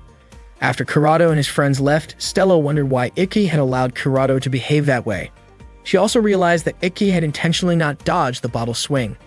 Aki explained that if he had dodged, the situation could have escalated, and he did not want to cause a scene in a public place. Moreover, if he used his device, he could have been expelled from school. Stella then understood that Iki probably felt Kurado was extremely strong. Ayase, on the other hand, appeared visibly shaken by fear. Not long after, a student appeared and mentioned that Kurado was known as the Troublemaker and a top fighter from Danro Academy, nicknamed the Sword Eater. According to the student, Iki's decision not to confront Kurado was the right choice, especially since Kurado had made it to the top 8 in last year's 7-Star Festival. Another student soon arrived, expressing relief that Iki had not chosen to fight Kurado. Curious, Stella asked who those two students were. They were Otakata, the vice president of the Hagoon Academy Student Council, and Kanata, the student council treasurer. Otakata proceeded to heal the wound on Iki's head. After returning from the cafe, Ayase asked about Iki's head injury. Aki explained that thanks to Utakata, the wound seemed to have disappeared entirely. Stella then asked Ayase about the true identity of Kurado and his friends. Ayase remained silent, unwilling to answer. Aki did not push her, but assured her that he was willing to help as a friend if she had any problems. Just as Ayase was about to speak, Iki's phone rang. There was an email notification revealing that his next opponent would be Ayase. Ayase had received the same notification. Neither Iki nor Ayase had anticipated this. After that, Ayase quickly left. Meanwhile, Kurado's friends continued discussing Iki, criticizing him for not fighting Kurado.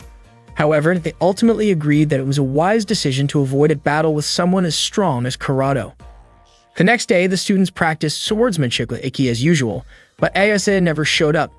Shizuku remarked that Stella must be happy about that since she had been so jealous of Ayase. Shizuku even teased Stella about being selfish, which led to their usual quarrel. Iki recounted the incident to Nagi. Nagi pointed out that if Ayase's goal was to advance to the 7-Star Festival, she could not afford to lose in the selection rounds. However, she likely would not be able to defeat Iki the next day, so she would probably do something to win. Iki was surprised at how much Nagi seemed to know. Iki then showed Nagi Ayase's message, which requested a meeting on the rooftop at midnight. Nagi warned that it was clearly a trap, but Iki was confident that Ayase would not cheat, recalling that she had once confessed her fondness for his hands. For that reason, Iki decided to meet her. Nagi admitted that Iki's determination was dazzling, even making him envious. Though Nagi disliked direct eye contact, he could sense certain things because of it. He warned Iki to be prepared to cut ties if anything went wrong, so he would not regret it later. Aki promised that he would not falter, determined to keep his promise to Stella. At midnight, Iki arrived on the rooftop where Ayase was waiting with a smile. At midnight, Iki met Ayase on the rooftop, asking what she wanted to talk about. Ayase already knew about Iki and Stella's promise to face each other at the 7-Star Festival. Aki admitted that wherever and whenever it happened, he and Stella had promised to fight one more time. Ayase asked what he would do if, before that promise could be fulfilled, he had to face an enemy he could not defeat. Aki said that he would still fight fairly even knowing he could not win, because the only thing he could do was fight with all his strength. Ayase disagreed. In her view, fairness without results was meaningless, and she would do whatever it took to win. Suddenly, Ayase let herself fall from the rooftop. Ikki was shocked and shouted her name. He then activated Itoshura to save her, rushing down to catch her before landing safely in the pool below. Ikki could not understand why Ayase had done such a thing. She smiled, knowing he had used his trump card, Itoshura. Ikki was surprised to realize that Ayase had deliberately lured him. Ayase knew that Itoshura could only be used once a day, while the selection tournament would begin in 10 hours. That gave her a chance to win, even if her sword skills were not fully developed, because combining them with her blazer power could potentially overpower Ikki, who had already used his ace. Ikki asked why Ayase would abandon the honor of a knight and lower the spirit of swordsmanship. Ayase ignored his words, focused solely on defeating him. After that, she left. Ikki tried to pursue her, but felt his body weaken and could not move. Meanwhile, Stella was asleep and murmuring in her sleep. When she woke up, she was startled to see Ikki above her. She asked him to speak, but he looked exhausted and remained silent, growing increasingly anxious. Ikki opened his eyes and saw Shizuku, Stella, and Nagi in front of him, realizing he was in the student infirmary. He was shocked to see that it was already 11 a.m. Stella reassured him, saying he still had time because the match would start at 3 p.m. Nagi had already informed Stella and Shizuku that Ayase had asked to see Ikki the night before. Just as Ikki was about to mention this, Kurono arrived and asked him to come along briefly.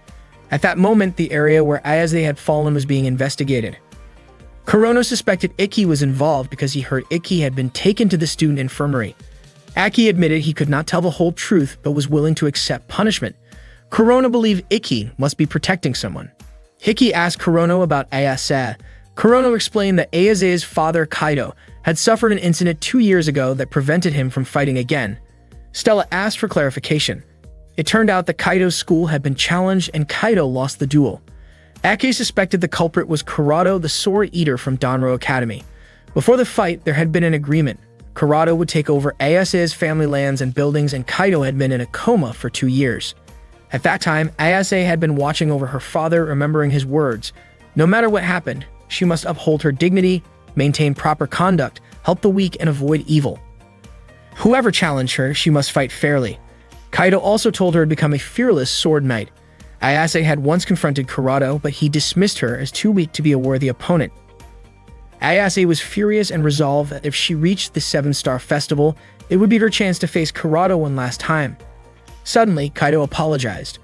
Ayase held her father's hand and promised to reclaim everything. Meanwhile, Kurado and his friends were in the academy's backyard. After hearing Ayase's story from Kurado felt a twinge of sympathy. Everything had been taken from her, yet that struggle had made her strong like a determined wild animal. Navi remarked that Ayase would do whatever it took to defeat Ikki. Stella asked what Ikki intended to do for the upcoming match. He said he would fight with all his strength, as anything less would dishonor Ayase. Shizuku pointed out that Ayase had already tried to gain an unfair advantage against Ikki.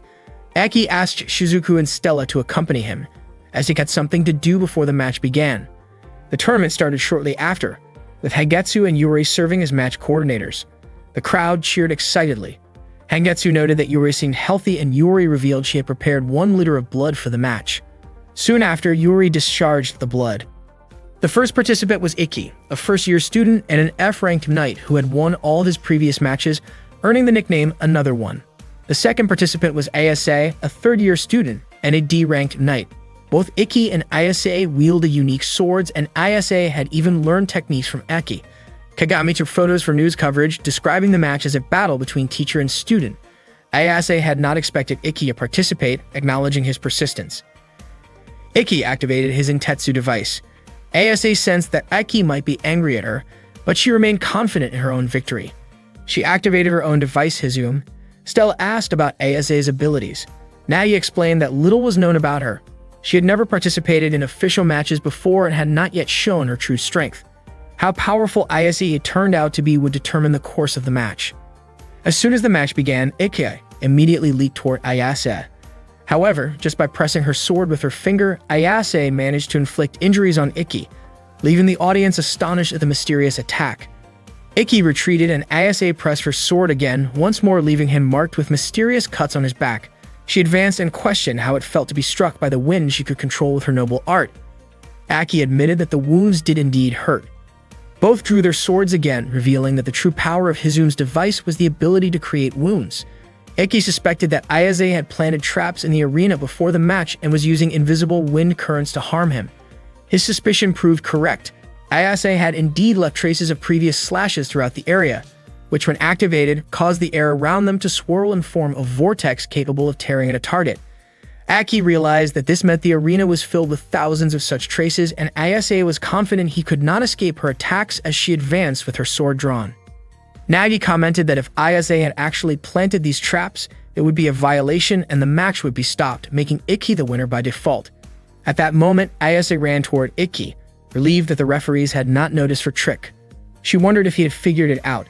She attempted to lure Ikki toward one of the traps with her sword, but he successfully dodged, causing her to question whether he was aware of her setup.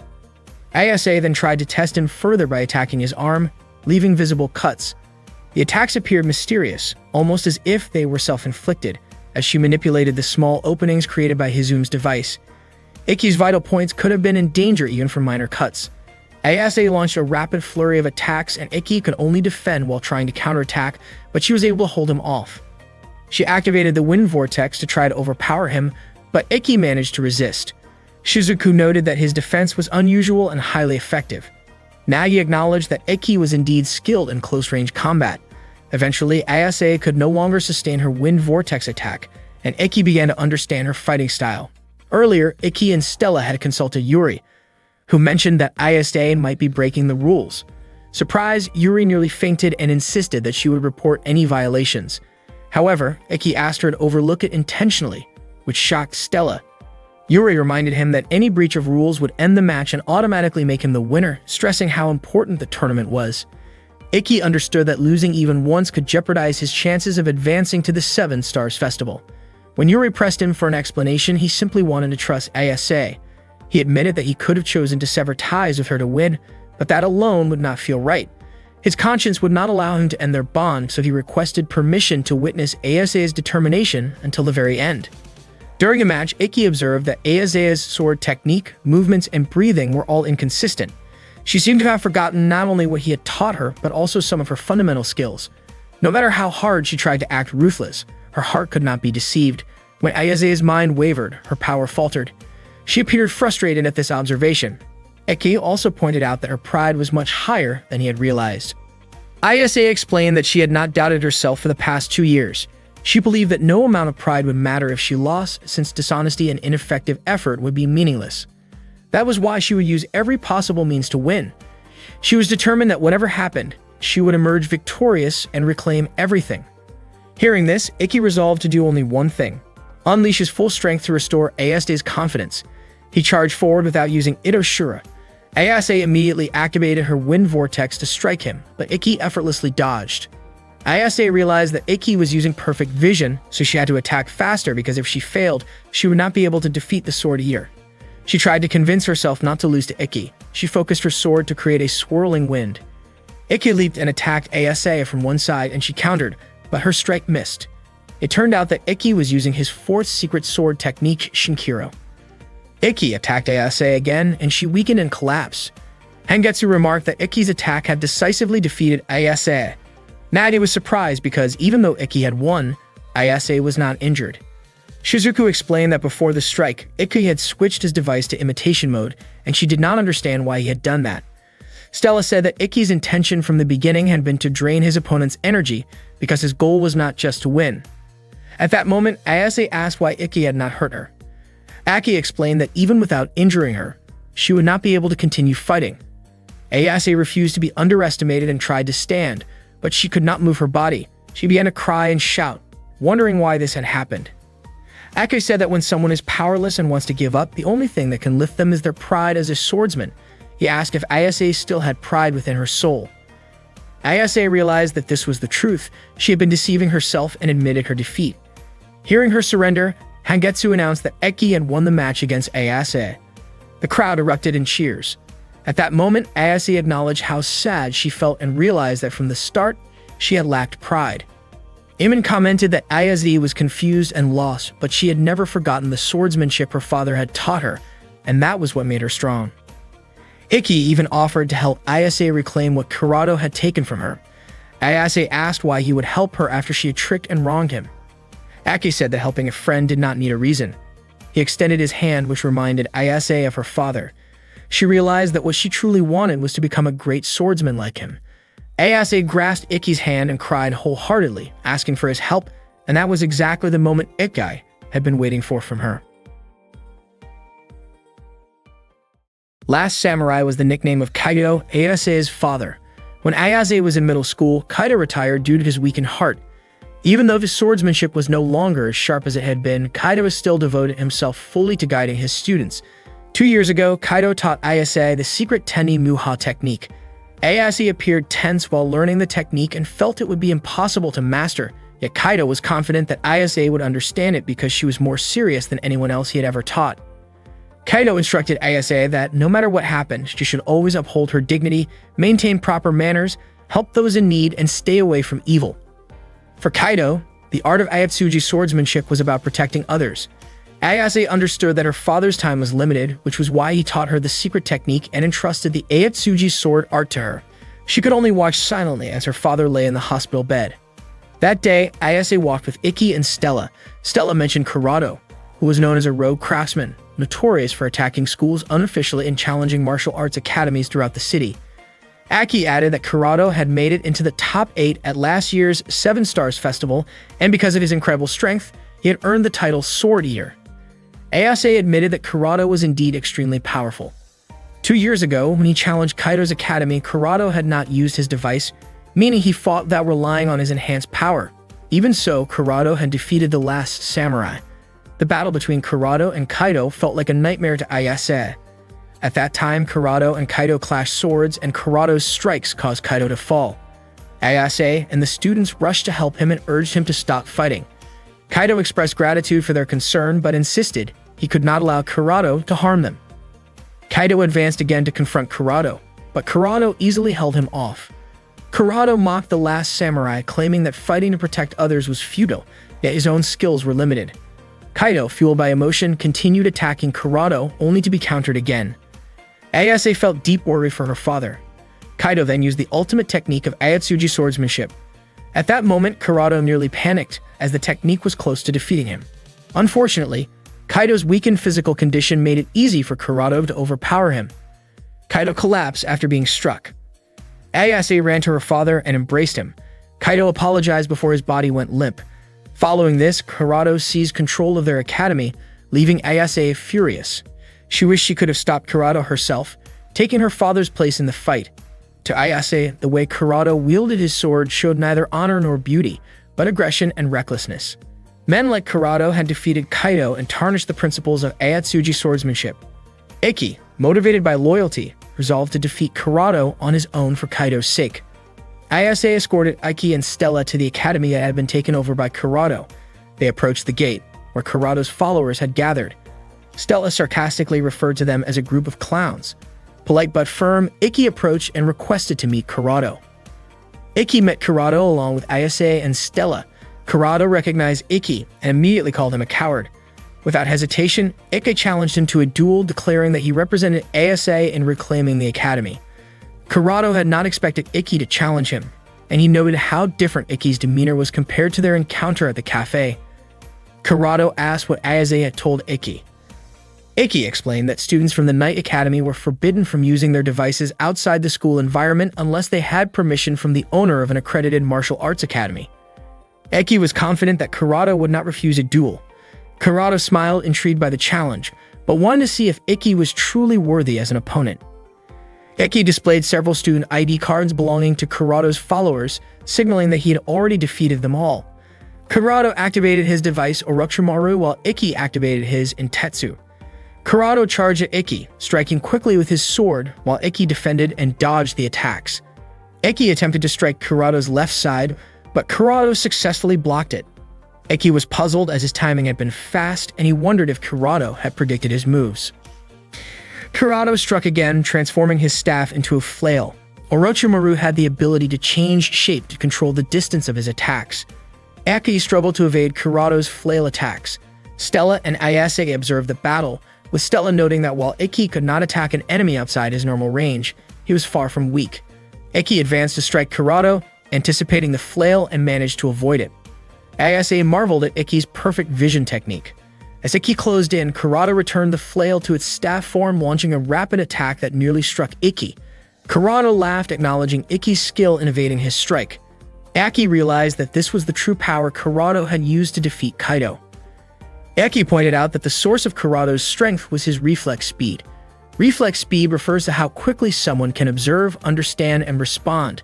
Most people perform this process in about 0.3 seconds. For Ikki and Stella, even after rigorous training, they could only reach 0.1 seconds, while Kurato's reflex speed was under 0.05 seconds. This meant that while Ikki performed one move, Kurata could execute 2 to 3 moves. With this ability, Kurata could defend against attacks that would normally be impossible to block and even redirect a sword strike mid-motion, causing the attack's direction to change unexpectedly. Kurata acknowledged that Ikki was the first person to notice his marginal counter so quickly. He explained that Ikki would not be able to defeat him because the marginal counter was not a technique, but a natural talent.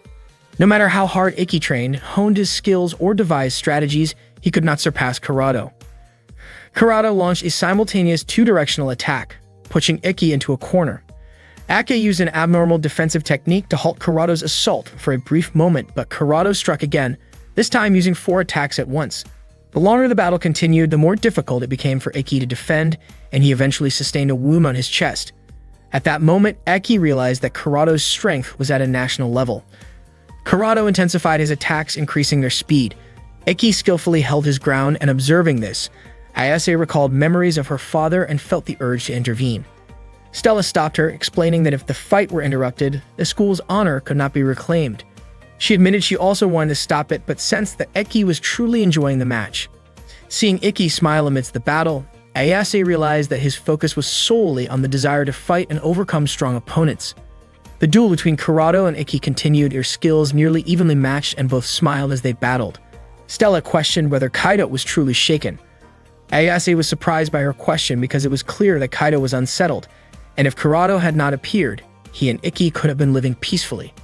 Stella suggested that Ayase's assumption might be wrong. Even for someone renowned in the sword arts and called the last samurai, happiness would not necessarily come from training in one place every day.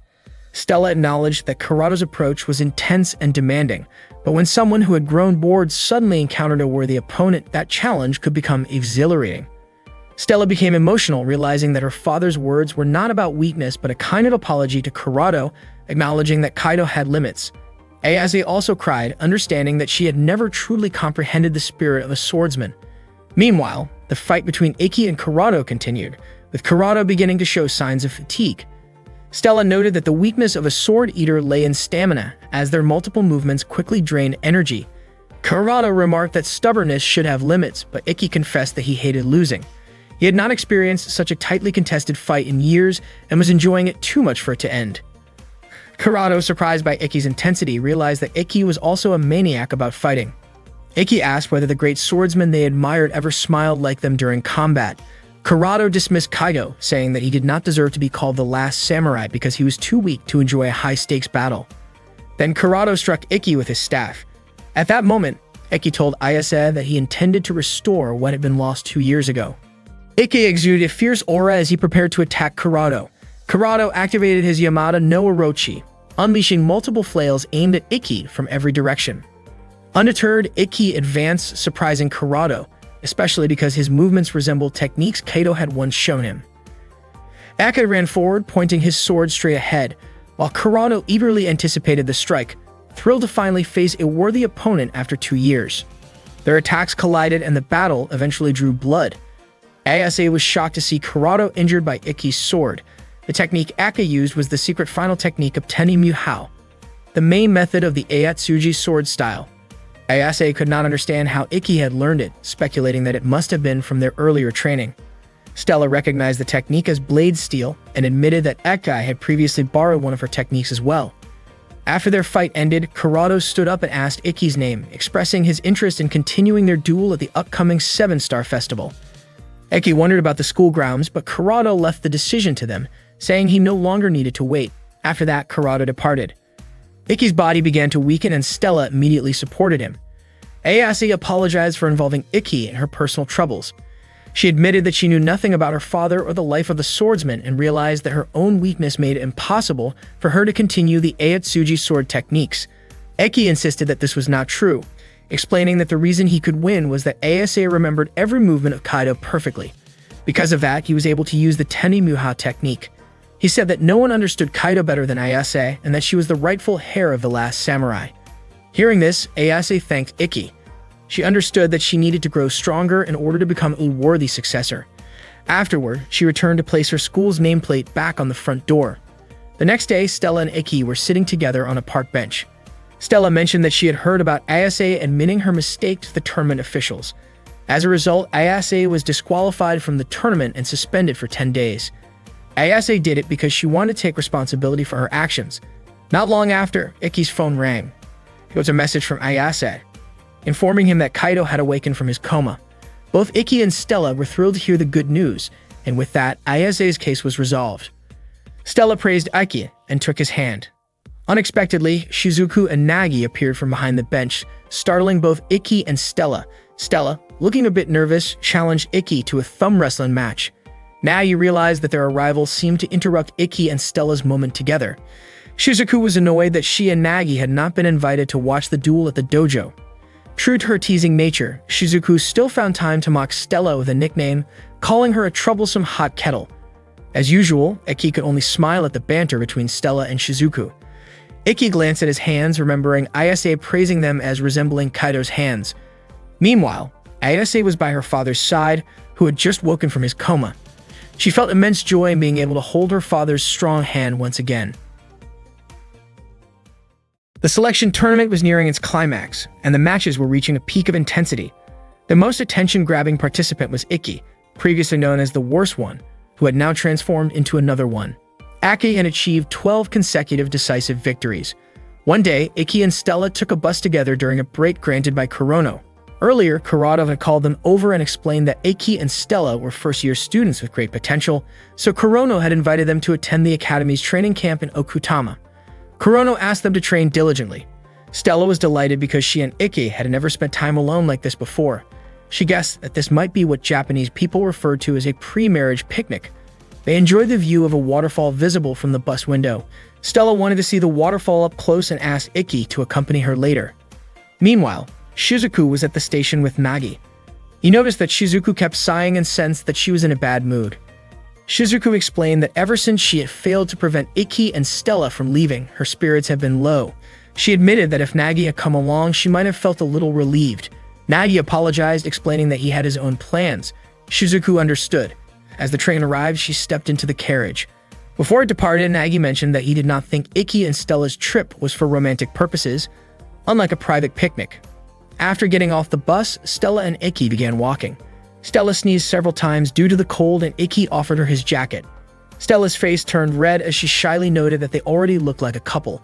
She leaned in as if to kiss Ikki, but he stopped her, pointing out that members of the student council were nearby, including Renren, Kanata, Utakata, and Ikazuchi. Later, Stella and Renren played badminton. Stella served the shuttlecock sharply, but Renren jumped and smashed it back with force. Stella acknowledged that Renren was quite skilled, and the two continued their match using their abilities. Ikki and the others watched, with Ikki commenting that what Stella and Renren were doing did not resemble regular badminton. For Ikazuchi, the most important thing was that they were spared from playing with Renren, while Utakata remarked that competing with a sports enthusiast like Renren was exhausting. Kurata explained that their visit was not merely for fun, but to complete student council duties. Akai had not yet learned what his task would be. Their assignment was to clean the training grounds, as Kanata mentioned that next month the student representatives would hold a camp there, so the grounds needed preparation. Stella was surprised that the student council's work could be so demanding. Renren enthusiastically cleaned the floors, while Kanata used an umbrella to shield herself from the splashing water. Utakata and Ikki worked together to wipe the windows. Utakata felt pleased because she could rely on Ikki and Stella. She also mentioned that Thoka, the student council president, was eager to see Ikki and Stella, although it seemed she was running late. Kanata urged Utakata not to assume the worst, explaining that Thoka had been delayed by important matters. Stella, however, looked unhappy as she had expected the trip to be just for her and Ikki. Back at home, Shizuku wanted some alone time in her room. Her cat approached her, and she stroked it. Meanwhile, Stella mentioned that she and Ikki wanted to see the waterfall up close. Renren teased them, asking if they were going alone together, making Stella blush.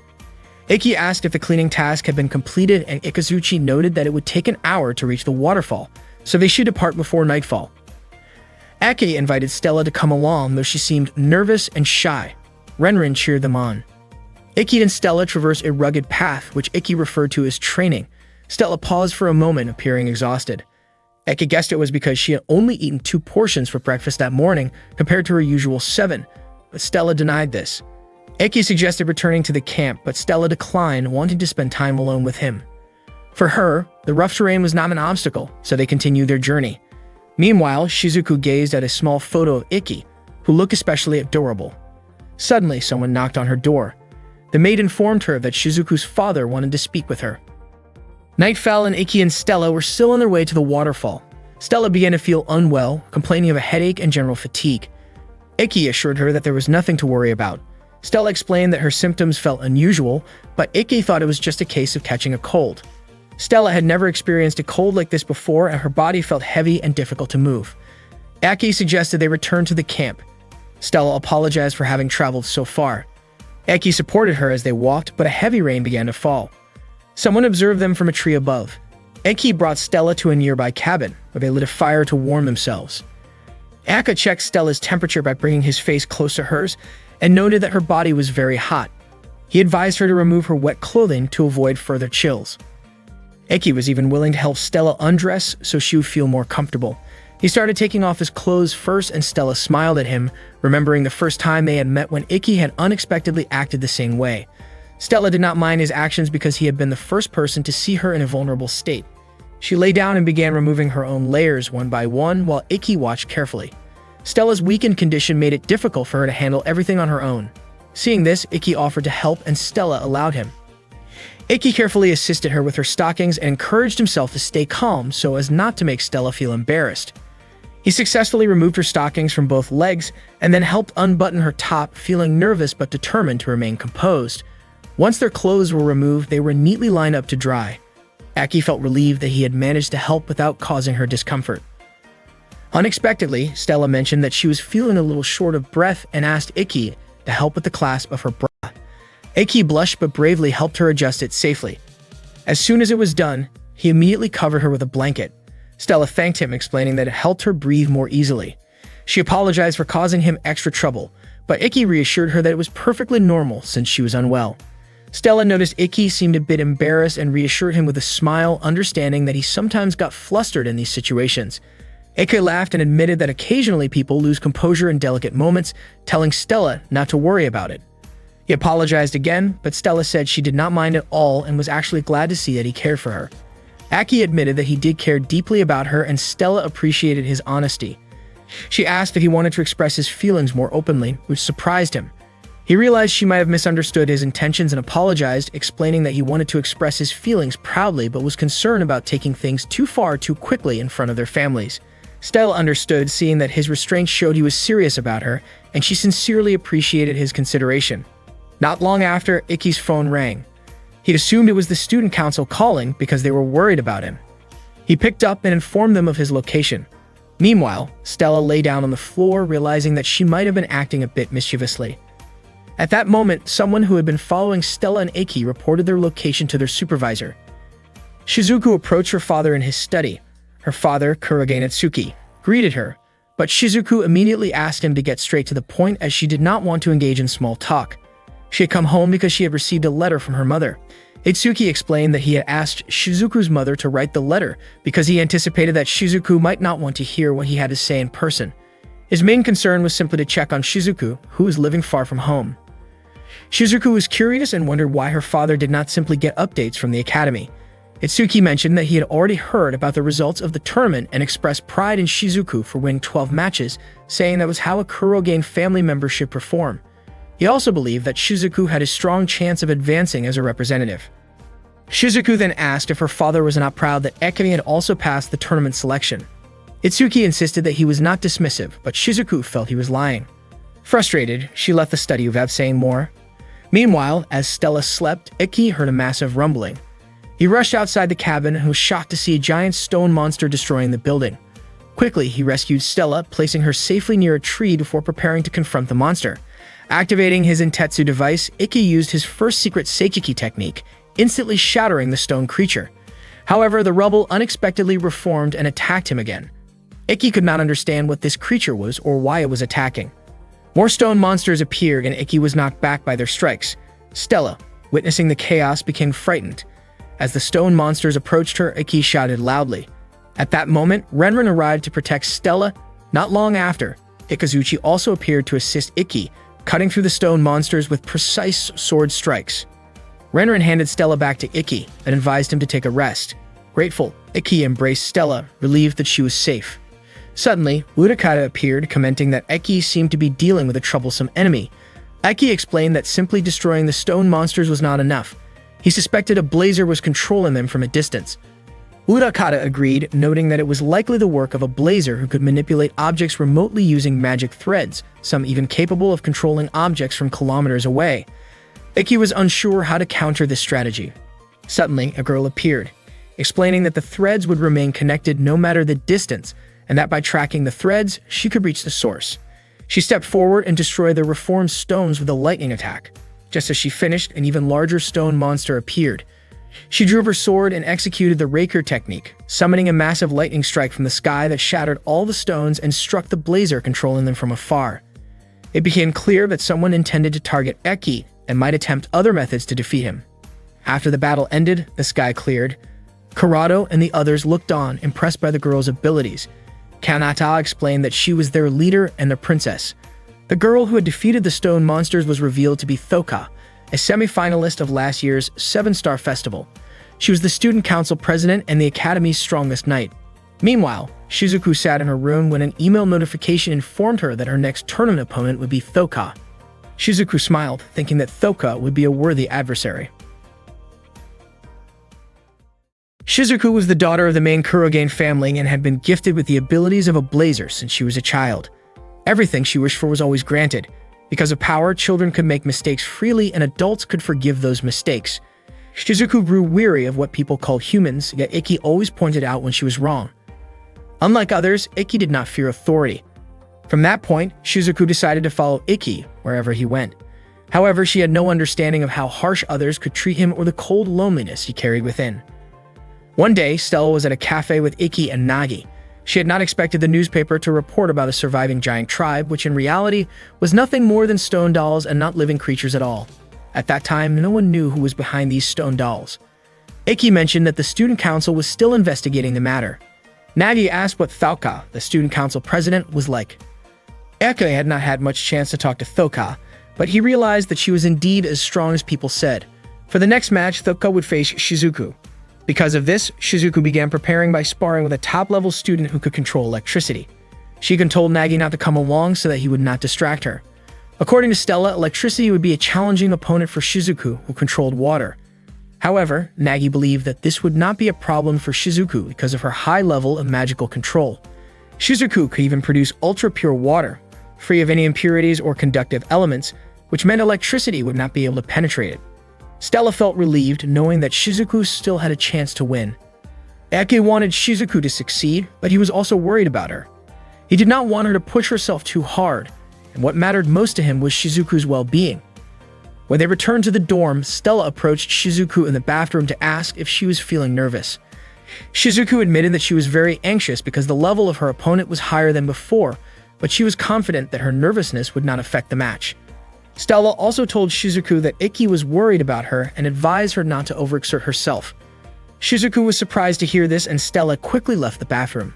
Not long after, Nagi appeared and remarked that Stella still seemed a bit awkward around Shizuku. After finishing her bath, Shizuku went out with Nagi. He told her about how both Ikki and Stella were concerned because they had witnessed the power of Reikiri firsthand. Shizuku reflected that if Stella had been facing Thoka instead, Ikki would not have worried since they always fought together and trusted each other. She realized that she was not yet strong enough for Ikki to fully acknowledge her, so she needed to grow stronger. Shizuku revealed that Ikki had run away from home after being rejected by the Kurogen family. It was then that she understood the bitter and harsh reality hidden behind his smile. Determined to give all her affection to Ikki, she vowed to become stronger, believing that if she failed, she could not protect him and he would once again face loneliness.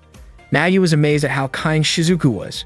Shizuku thought to herself that she needed to be as strong as Stella to reach the top in the 7-star festival selection. In the next day's match, she intended to prove herself by defeating Thoka and earning Ikki's recognition. The next day, the most anticipated match finally arrived. The first participant was Ikki's younger sister, who had ranked second in the year's entrance exam, just below the Red Queen. Up to that point, Shizuku had already won 12 matches, earning the nickname Deep Sea Sorcerer. Next up was Thoka, a top-ranking student known for her nearly unavoidable speed and unmatched precision. She had also been a semi-finalist in last year's 7-star festival. The match was hosted by Mikazuki, with Nene providing commentary. Shizuku realized that the level difference between her and Thoka was significant, and she remained optimistic about winning.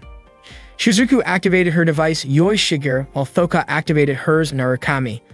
Ikki and the others watched closely, anticipating the duel. Shizuku reflected on the strength of her feelings for Ikki over the past 5 years, determined to surpass her limits to earn his recognition. When the match began, both stood still. It seemed they were waiting for the other to make the first move.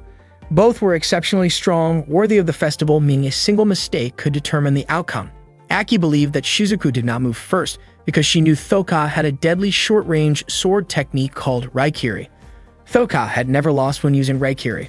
Once drawn, her sword could defeat opponents instantly, making it her ultimate technique. Stella wondered if Thoka had a weakness given that she had lost during the 7-star festival last year. Ake explained that the only person who defeated Thoka was a blazer who used a spear and fought from outside Raikiri's range. This showed that even the festival champion feared Raikiri. No one had managed to counter her short-range attack, and anyone within that range would be struck as quickly as lightning. Shizuku was already aware of this. According to Ikki, Shizuku would likely focus on defense since her strength lay in long-range magic, avoiding the risks of close combat. After a brief moment of silence, Shizuku froze the arena and launched an attack on Thoka using her Shiruden technique. At that moment, Thoka dodged skillfully and immediately counterattacked with speed and precision. Shizuku had anticipated this and quickly activated her Showa to protect herself. Thoka leaped into the air and continuously struck the water wall with her lightning attacks. To maintain the Showa Shizuku had to keep generating ultra-clear water constantly. The difference in their speed became evident. Shizuku halted Thoka by freezing the water near her and then attacked with a massive ice wall. The students were thoroughly enjoying the match. According to Nagi, Thoka was a quick thinker, while Shizuku was more calculated. During brief pauses, Shizuku managed to stop her opponent and launch large-scale ice strikes. She was remarkable, performing 3 types of magic simultaneously. Unfortunately for her, Thoka easily shattered the ice wall in an instant, prompting cheers from the audience. Mikazuki and Nene were clearly enjoying the high-level match. The spectators praised Thoka for her strength and admired Shizuku for being able to keep up despite still being a first year. Stella also praised Shizuku's skill, and Nagi noted that this match carried a different kind of intensity. Shizuku still could not understand how Thoka reacted to the sudden attack she had launched. She wasn't sure if Thoka knew exactly how her magic worked, especially since overhead attacks usually target blind spots, yet Thoka seemed to perceive what others could not. Urakata admitted that if Shizuku could match Thoka, it was impressive. She had not expected first-year students, besides Ikki and Stella, to be so skilled. Shizuku was an unexpected talent. Kurado also could not believe that Shizuku was holding her own against Thoka to such an extent. Urakata noted that Thoka and Shizuku were evenly matched, but only in long-range combat. Sure enough, Thoka approached Shizuku and struck her quickly. Shizuku was sent flying backward, and Thoka immediately followed up with another lightning strike. Shizuku struggled to defend herself, surprised by what had just happened. Mikazuki was also startled, seeing Shizuku almost fail to block the attack and guessed that perhaps Shizuku had momentarily spaced out. Shizuku, however, was certain she had not looked away for a second. She wondered if her reflexes had slowed. She realized that the previous attack had been genuinely dangerous and she could not afford to lose focus. In a flash, Thoka's lightning struck Shizuku, causing her body to disperse into water. But suddenly, she reformed behind Thoka. Her arm had been injured in the process. Shizuku was curious about the technique Thoka had used, as it had been invisible to her eyes. She fought desperately against Thoka's relentless attacks. At that moment, Mikazuki was surprised to see Nene, who was standing nearby, perform an astonishing trick. Stella, meanwhile, did not understand why Shizuku's reaction seemed slower than usual. According to Ikki, it seemed that Shizuku truly could not perceive the move, as he can experience a similar phenomenon when watching Nene in action. Suddenly, Nene appeared in front of Ikki. She explained that the movement was called Nukiashi, an ancient martial arts technique that combined precise breathing and footwork. She demonstrated by suddenly appearing behind Stella, startling her. Aki explained that Nukiyoshi works by hiding the movement in the opponent's subconscious. Even if Shizuku could see Falco's moves, she would not consciously register them. Her eyes captured the action, but her subconscious deemed it unimportant. Kurono was surprised that Aki knew so much about this. Ikki himself was astonished that a student could perform such advanced techniques alongside Nene, the so-called Devil Princess. Kurono mentioned that both Nene and Thoka had learned from the same master, Torajuru Nangu, also known as the God of War. Nene insisted that she never considered Nango her teacher, but Kurono pointed out that Nene's choice of high sandals reflected his influence. Nene denied it and Kurono dismissed her, noting that Ikki should understand that Shizuku would struggle against Nukiyoshi. Ikki was confident that although Shizuku faced difficulties, there was still a chance she could find a way to handle Reikiri. Stella shouted words of encouragement to Shizuku. While Shizuku was not particularly fond of being cheered on by Stella, she knew Stella would definitely advance to the 7-Star Festival alongside Ikki. Shizuku had promised herself that she would push her limits to show her commitment and could not afford to give up. She had to win the match and proceed to the festival with Ikki and the others. With no other choice, Shizuku closed in on Thoka, realizing that continuing to defend would yield no results. She relentlessly attacked with ice walls, freezing the area around Thoka, preparing to strike. However, Thoka shattered the ice walls and swiftly attempted to strike Shizuku. Yet Shizuku multiplied her form, overwhelming Thoka with her multiple copies. The battlefield was shrouded in mist. Shizuku was certain that within this magical fog, only its creator could move freely. She was confident that there was nothing in the world that could not be cut by water.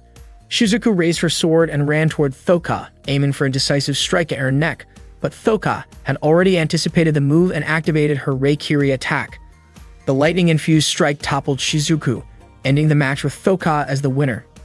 Ikki observed that Shizuku's last attack was not a reckless attempt at victory, but rather a carefully chosen strategy. Yet Thoka had managed to counter it perfectly. That night, Shizuku woke up in the student infirmary.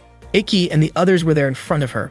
Shizuku apologized for losing and asked for some time alone, as the day had been extremely exhausting for her. Meanwhile, Ikki invited Stella to step outside. Stella remained concerned about Shizuku, but Ikki was confident that Shizuku was growing stronger. Shizuku, on the other hand, was surprised to see Nagi still there. Annoyed, she asked him to leave. Instead, Nagi hugged her tightly, telling her that she had fought hard. He also mentioned that Eke had watched the entire match. Nagi added that he was not someone Shizuku needed to protect or defeat, so there was no need for her to pretend to be strong in front of him. Overwhelmed, Shizuku began to cry, letting her tears flow freely in Nagi's embrace. That same night, Shizuku's father learned that she had lost the match. It was revealed that the mastermind behind the stone puppet incident was actually one of his subordinates. After receiving this information, Shizuku's father entrusted the next course of action entirely to his subordinate.